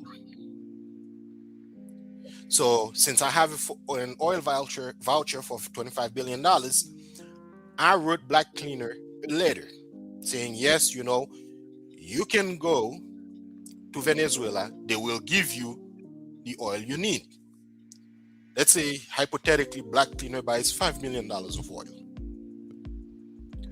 Cool Kim buys $20 million of oil. The goal is to introduce it into the country. Resell it, sometimes sell it on the international market. It's all fine. It's yours. Now, in order for Black Cleaner to sell it in the country, Black Cleaner requires me to pay to subsidize the oil because it needs to be refined. Not only Venezuela invested in giving Haiti a refinery, I invested in having a second and third refinery. I am paying Black Cleaner to subsidize the oil. I paid Black Cleaner to rent the tanker to go pick up the oil. Black Cleaner brings the oil, refines it for free, sell it to the public. In exchange, the government gets their cut, but Black Cleaner never pays. Cool Kim sell it on the international market, made me pay for the transport and everything, all the logistics. Cool Kim never paid. Every time it comes for Black Cleaner to pay, suddenly there is a shortage of US dollars. There's never enough US dollars. They want to pay me in the local currency. And then for me to pay back Venezuela, I have to buy the US dollars from Black Cleaner and Cool Keem. And it was the same thing that applied with Ronin. They charge me, hey, you know, I want to import some stuff, you know, for kids to subsidize school supplies. I paid for it. I paid for the logistics. Either they never arrive, or when they arrive, they are lower quality, useless. Basically, I pay Ronin to buy trash to throw away in my country. And I subsidize the trash as well. So that's what Jovenel was trying to stop. He gave several mega corporations in the country government contracts to develop the country. First thing, provide electricity. Second step, provide clean water. Third step, build roads and other infrastructures necessary for the country to circulate. None of it came to light. When he pressured those mega corporations, they couldn't have an answer. They kept trying to bribe him. He refused bribes. Then they ran around claiming, oh yeah, you know, Jovenel stole the money. It was a whole riot about it. I even had a friend who called me, oh yeah, you know, I want you to post hashtag PetroCaribe. And I had to tell her, let me dig a little bit into the PetroCaribe stuff. And I did. And when I get back to her, she was like, yeah, you know, I want you to support what's going on, support the movement. I'm like, I'm not going to support your movement. First of all, I wasn't aware this existed. I just heard about it. When I went and did my digging, I found out when it was signed. And I went and looked into the governmental budget. The budget exploded under Mateli, the singer president. And I found out there were people here in the US who never stepped foot in Haiti getting paid as employees in Haiti with that money.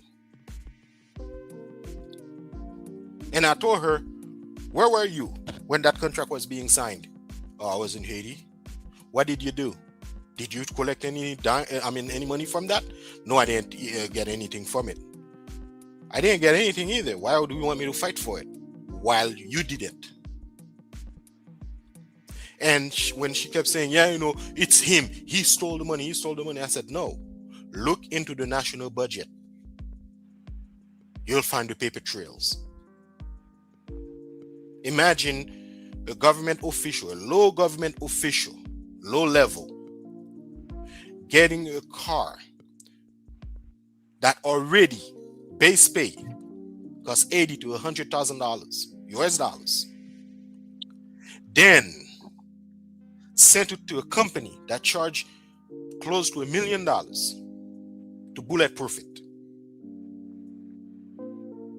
And then ship it to Haiti. And once their term is over, they get to keep the car. The new person to take their place doesn't want to drive the old car. No, that's old car. This guy who used to drive it, I don't want to drive that. I want a brand new one. And the brand new one gets ordered for that person. The US had nothing to say about that. So I explained to them, I said, imagine you go to a party. You heard, yeah, there's going to be a party at 4 p.m. Everyone is invited in the neighborhood. So the rich and powerful came in early. They see the food is ready, everything is getting prepared. They went and dug in there and picked up most of the food, put it in plates, you know, and ordered their workers to go and put it in my car. Around 3:30, most of the food is gone. They see a homeless guy passing around, you know, begging, a panhandler. They call him, hey, you want to eat? Sure, I'm hungry. Come. They give him the leftovers. Comes 4 o'clock, the public comes around and say, hey, we're coming for the party. Oh, there's no more food. Who ate all the food? Oh, this guy did. They put the finger at the peddler. Why? Because he took the leftovers, not knowing he was being handed. Not knowing he was gonna be made the scapegoat. He know that was leftovers, but he thought everybody was cool with it until the truth came out. And that's the guy they want to beat for eating all the food for the party. That was Jovenel. Imagine the public supposedly rose against Jovenel. They're starving, they are hungry. Yet, they can buy or rent welding equipments that are very expensive in Haiti to weld barricades, get cinder blocks that are very expensive in Haiti to block roads, literally build a wall on the road. And you're telling me that was done by the people? No, that was bullshit. It was paid for. Even Andrew Zimmer, he is very famous for going around, tasting different food. When that shit was going on in 2018, he went around with his own camera, filming it. And he was saying that is not the work of Haitian public. That's the work of people who paid to have that done. He used to own a really nice resort in Haiti. Well, he had to run for his life. They almost killed him. He had to sell the resort. All because he told the truth. And the other reason why many people claim, America was not behind the Jovenel assassination, that's also BS. They were. Who comes to the president's house announcing themselves, DEA, lower your weapon? Nobody would ever dare try that. And to make matters worse, there's a reason for that too. Shortly before his assassination, he agreed to have a Russian embassy in Haiti, something we never did. For a long time, Haitians were very welcome in Russia. I know a lot of Haitians who moved to Russia. I have friends and neighbors who did. Back when I was in Haiti, some of them did move to Russia. Just because Jovenel was having agreements with China, Japan, Turkey, and Russia, that was enough. Because they did not want Russia to step foot into Haiti. And at the same time, when Jovenel was asking for help to curb the gang violence, and America was like, well, we can't deal with that. That's a Haitian problems. Russia offered help. Russia said, if you agree, I will send soldiers to clean. But do you know why Russia is helping, though, right? Because they get a geographical location that's closer to the United States. Exactly. Same thing with Cuba. Exactly. And other countries. The difference China is down in Venezuela, all these countries, all these communist nations or socialist nations are trying to get a foothold closer to the Americas. That's the point. Exactly. And here's the thing. Since we don't have a well-structured government, we don't have the structure we used to have back when Papa Doc was in power. That's how they were able to get to him. The reason all the plots failed against Papa Doc was not because he was an invincible man. No. He was very clever at setting up the 8 lines of defense. I don't know if anybody knows what the 8 lines of defense are. Enlighten us.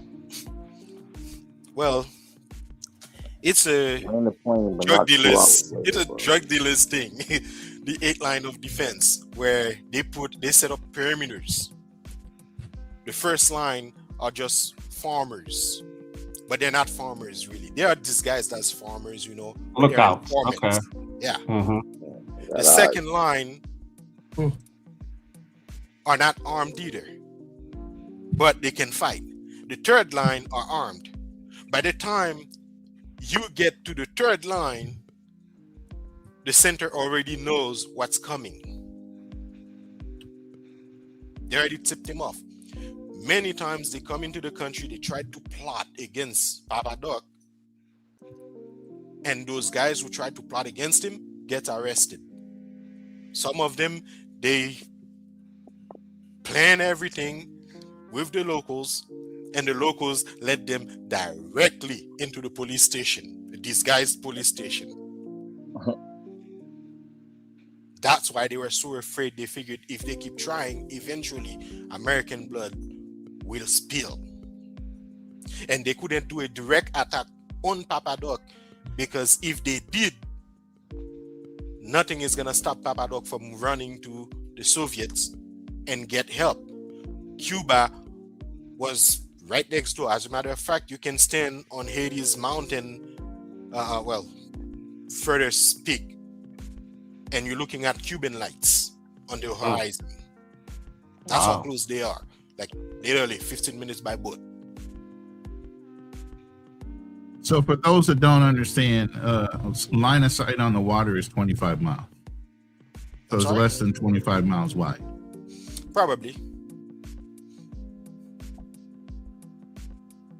So that's the reason.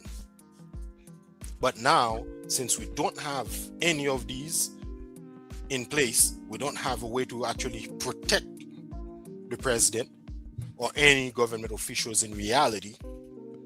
So they were able to get to him because they're afraid he was gonna go to the enemy, I would say, to the competitor.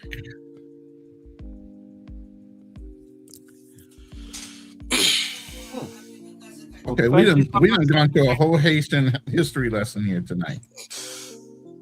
Yeah, we did. And I'm glad it came from Uncle Jerry, because we would have shut KB up. We'd have told him to wrap it up. Yeah, he doesn't really know much about Haitian history.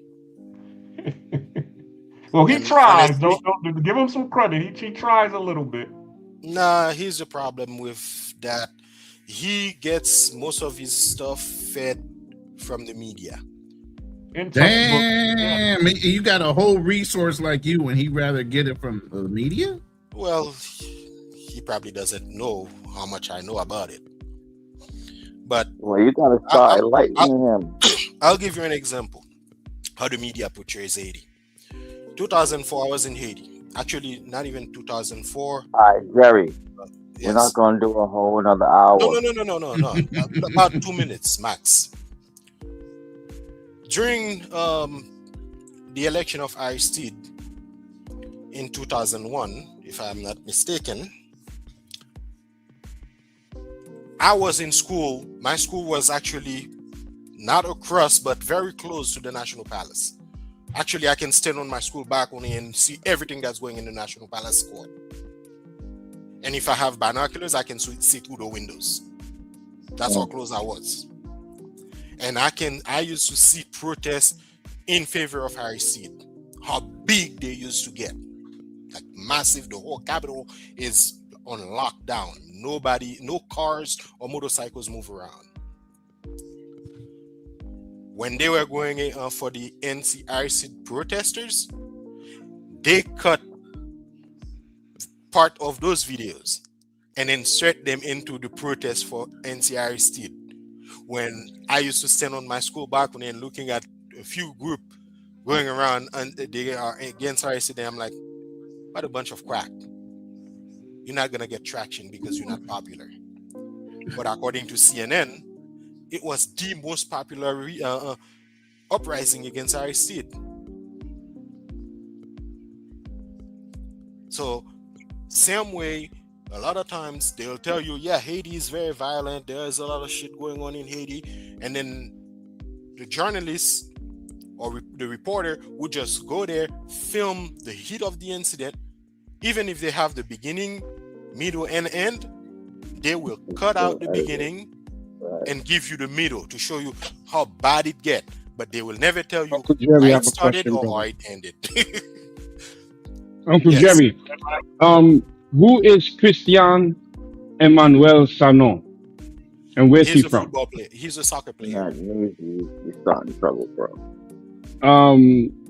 He's not the guy who wanted to be the president of Haiti, who started the coup against who got this guy assassinated. Yes, he was Sanon. Yeah. Yeah, he wanted to be the president. So, like I was telling KB, a lot of Haitians' problems come from Haitians in the diaspora themselves. This guy was a Haitian diasporan who wanted Jovenel Moise's position. That's No. why they were yelling DEA, because that dude was a snitch, a Haitian snitch for America that wanted to get rid of the Haitian president. No. Actually, he was a sellout, true. At one point, I will agree with that. But at the same time, he may not have a choice. Because I do know, you heard about Guy Philippe? Mm-mm. Well, Guy Philippe was the guy who actually led the coup against Aristide in 2004. He went back to the country and he ran for Senate.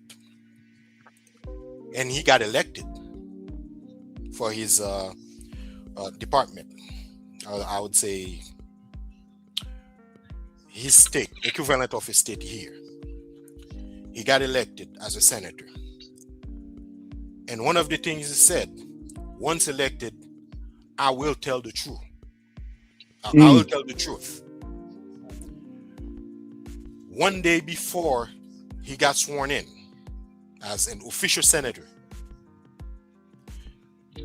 he got arrested by DEA operatives, transported to Miami immediately, went to court trial and everything. He was accused of a scam, housing scam in the US,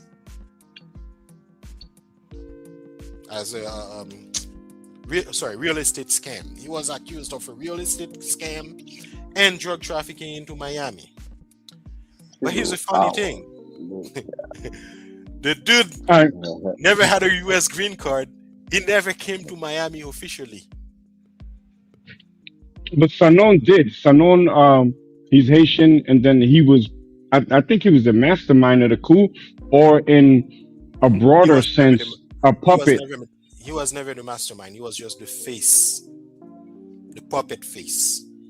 That was getting to that. You could be a puppet for a bigger plan. Yes. Last question, brother, because I got to get this l'argent. Michel Martelly, Sweet Mickey, was he a good president or a bad president? And the second part of it, is he classed as a black man in Haiti, or is he classed as a mulatto? Go. He's classed as a mulatto. He is actually half brother to the Tivice brothers. That many people don't know. Oh, that's crazy, because he was going at T-Vice at one point, like really disrespectfully. I don't know if you heard that back and forth. It's just marketing puns. Okay. They are family. They are related, like by blood. And in addition to that, I would say Martelly, he came up as a president who would do good. He had a lot of potential. He had a lot of opportunity to do good. But by far, he became the worst president I've ever seen or heard of in Haiti. Literally, he destroyed the Haitian education system. He overhauled So he got empowered and started singing "I Don't Care." No, I don't care. No. It would have been better if he had just said, "I don't care." Just be have an attitude of laissez-faire. But he didn't. He actually went and changed things. He got rid of a lot of things. One of the things he got rid of is global history in Haiti. He got rid of the study of literatures, where kids go to school, they just learn A, B, C, D, okay, verb, subject, accord, and that's it. You're good to go. You know how to read. but you don't know how to think. You don't know how to analyze. You don't know how to make decisions. And these are the kids now I've had to deal with. They're like in their 20s, maybe in their 30s now. And there are a lot of subjects when I try to address, there are a lot of authors and philosophical subjects. When I try to speak with them about it, they look at me like, you're crazy. You're so old. This is a new age. He literally made it close to what America has right now. No They say critical that's, they say that to us all the time there, brother. Join the crew. Well, Haiti is becoming that now. And it Oh, you pisses too me off. old to know. You a hater, OG. You don't know what's going on. Okay. We don't know what's going on. Sound like KB. KB be saying that age shaming. Yo, is Cool King still here? Yeah. Yeah. I'm still here, brother. I'm just, you know, He's sometimes I fading got like me. I'm fading too. right. No, I got I'm gonna let KB I take got over. 2 ears Alawi! and I got 2 ears and Thank you 1 for the mouth. lesson. For a reason. Yeah. let All KB right, King. You don't even have to explain how many ears you got, brother. We know how many ears humans have. Yo, like maybe be quiet, bro. You had this conversation just go on for a whole half an hour because you want to start asking questions. You blaming me? You blaming Yeah, me? dog. Yeah, dog. With your fucking No, you over know what inquisitive though? ass. You know what though? Now we Got know on where your little KB date. gets that long-winded nature of his. It runs in the fucking Exactly. family. It runs in the family. Right. Oh, Lord. All right. See, he went KB over there and got took a cooked. nap. While I his cooked. uncle Yo, was first of all, talking, KB went and took a damn nap. He's yawning from he should have waking been up. taking notes. He I should was have been doing some taking notes reading, because man. he had to call the cavalry in after I hit him with the facts, Black American facts, and I ran circles Man, around I KB. can't deal He with had to y'all call ignorance Mama, all day, Uncle man. I'm out here Jerry. for hours, man. He had to Get call tired. Mama, Jerry, Uncle Jerry, and everybody Uncle else. Jerry, come help me, Uncle Jerry. Help me! Man. Yeah, Yo, good job. Uncle Jerry Jerry, Jr. Alex. KB is Jerry Jr. Magnesium, cut it out, bro. Now you starting to poke at this nigga again. All right. I'm gonna leave it alone, bro. What? I'm just gonna eat my Yeah, clam chowder. bro. All right, so we at 12 o'clock. This has been a great live topic. I appreciate you all joining the panel.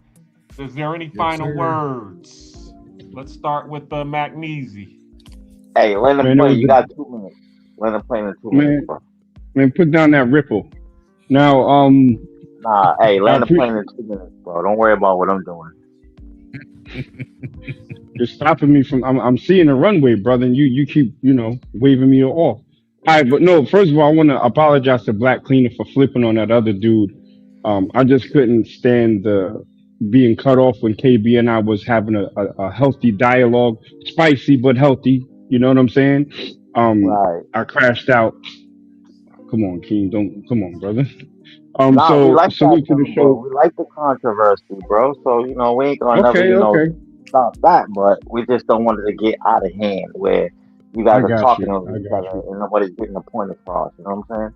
Yeah, and that's what I was trying to avoid. It was a glaze fest between KB and that other brother, and I couldn't take it anymore. But salute, and I just want everyone to remember this show as the show that the OG, the age-shamed older black man, put the beat on KB on history about his own country. He had to tap out Shout and out to call Uncle Jerry, Mama KB, and Glaze Master to help him survive a debate with an old ass geriatric man. I'm fitting to go take my arthritis pills and rub my back. I'm out. Oh shit.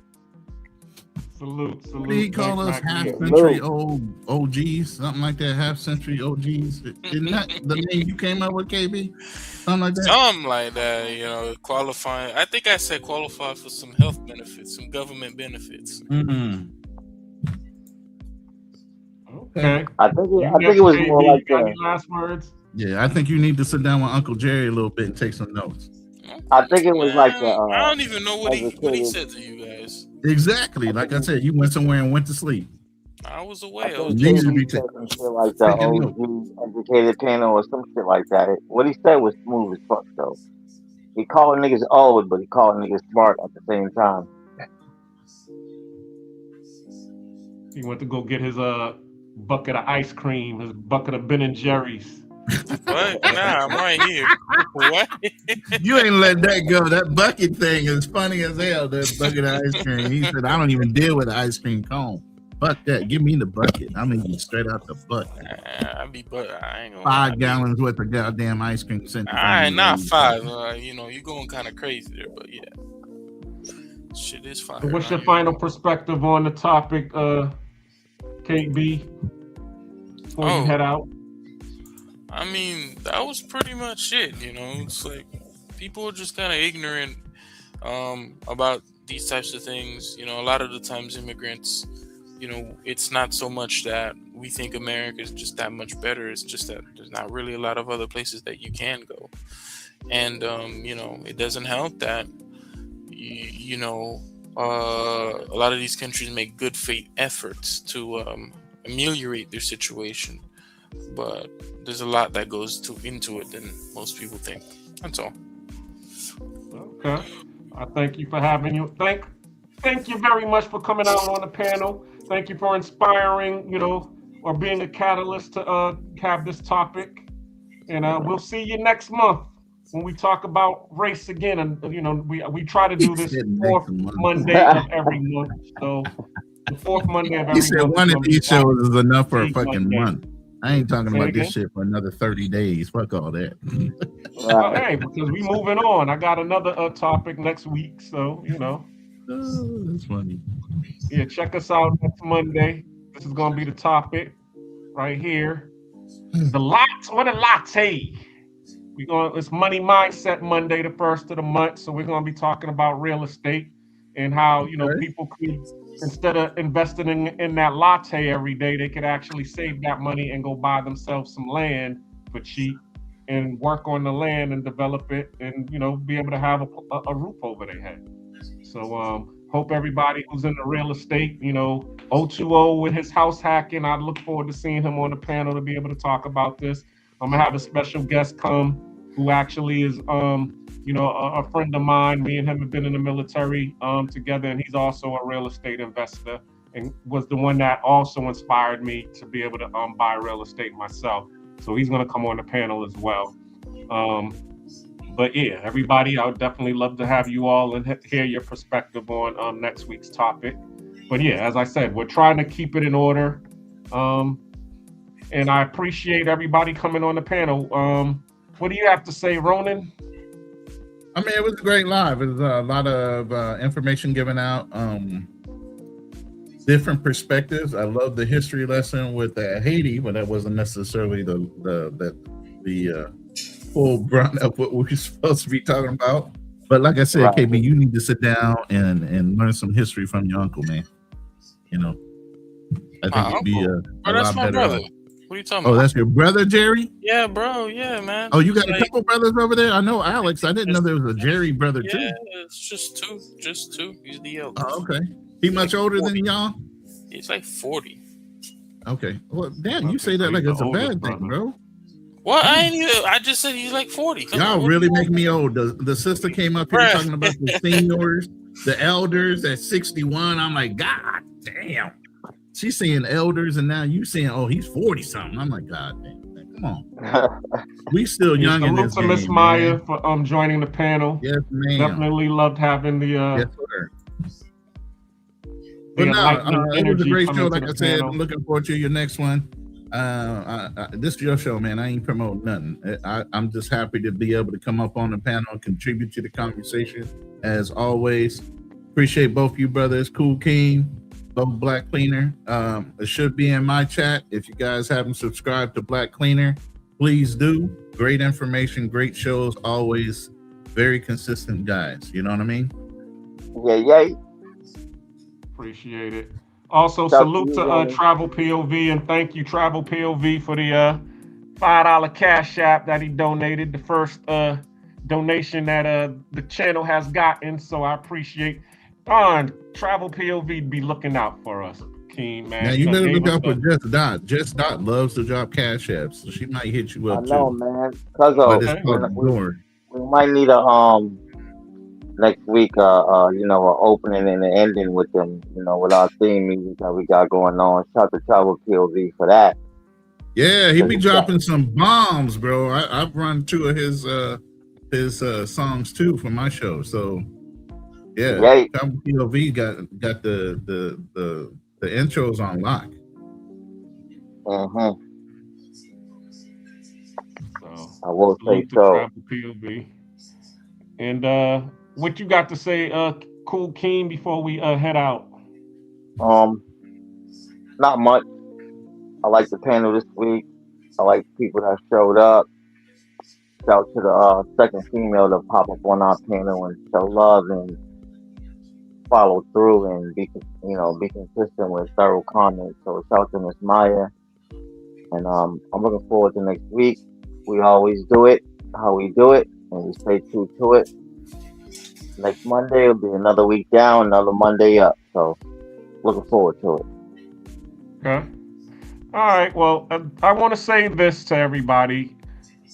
I love the travel space, and I love the fact that the tribal space is diverse and that we could actually have people from the FBA culture, the Jamaican culture, and the Haitian culture to be able to come and dialogue, and not only have this dialogue, but have it be a healthy dialogue.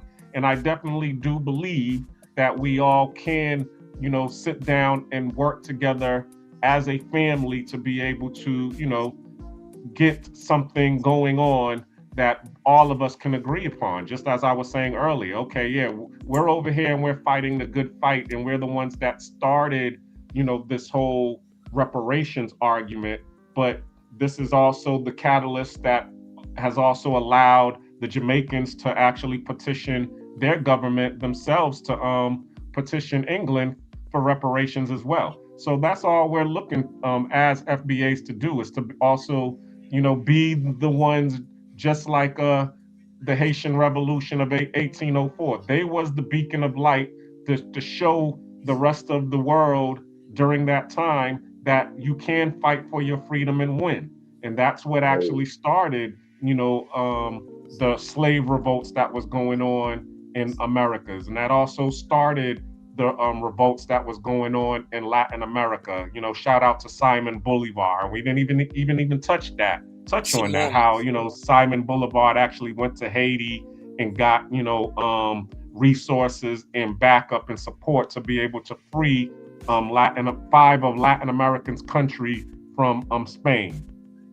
So these are the things that if we start to work together, we will be able to do. We all can get reparations. You know what I'm saying? All we got to do is be able to come together and work and depend on each other as the foundation versus depending on their system. Because the thing is, when we start to depend on their system and them extra butter biscuits more than we depend on each other, that's when everything starts to fall apart.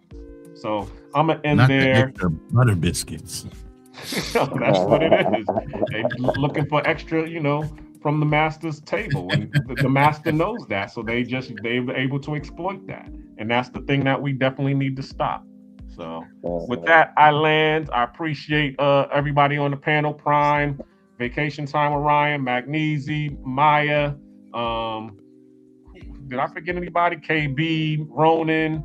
So many people, man, came up today. That was a lot. Yeah, and I appreciate it. Every one of you all be able to come up here and say your piece, and I look forward to having you all come up and give us you all's perspectives on each panel. All right. Look Yes, forward to sir. seeing you all next week. Thank you, and we're out. Yes, sir. Love, peace, and here, Greece. Till next time, folks. Peace. Members that we love, that we've lost them, because I like to keep this tradition going. So this is a toast to family. To family. The Black Cleaner. Nate's Odyssey. Traveling while black.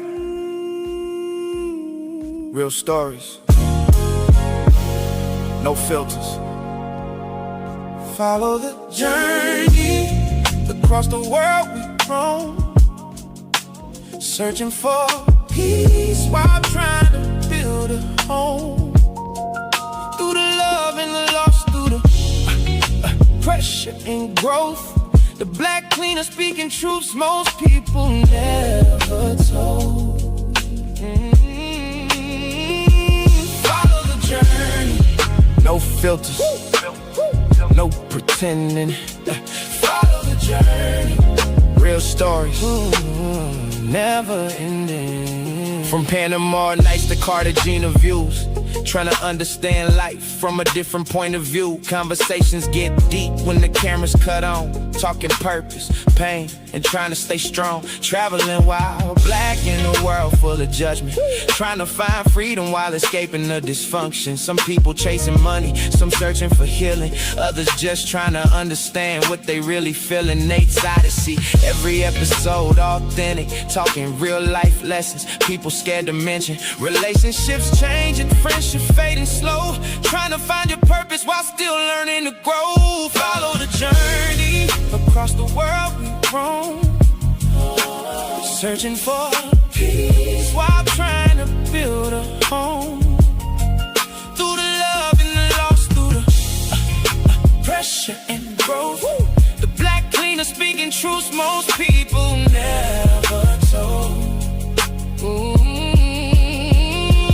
Follow the journey. No filters, no pretending. No, follow the journey. Real stories, never ending. Messy love Mondays and them late night talks. Money mindset streams while we question our thoughts. Building the broad but discovering yourself.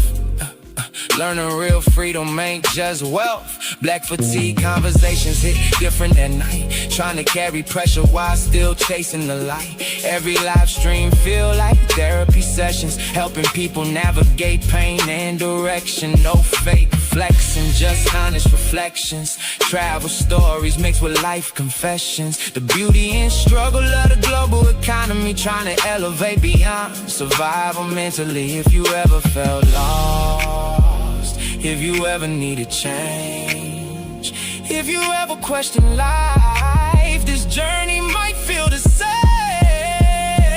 Follow the journey. Across the world we roam. Searching for peace while trying to build a home.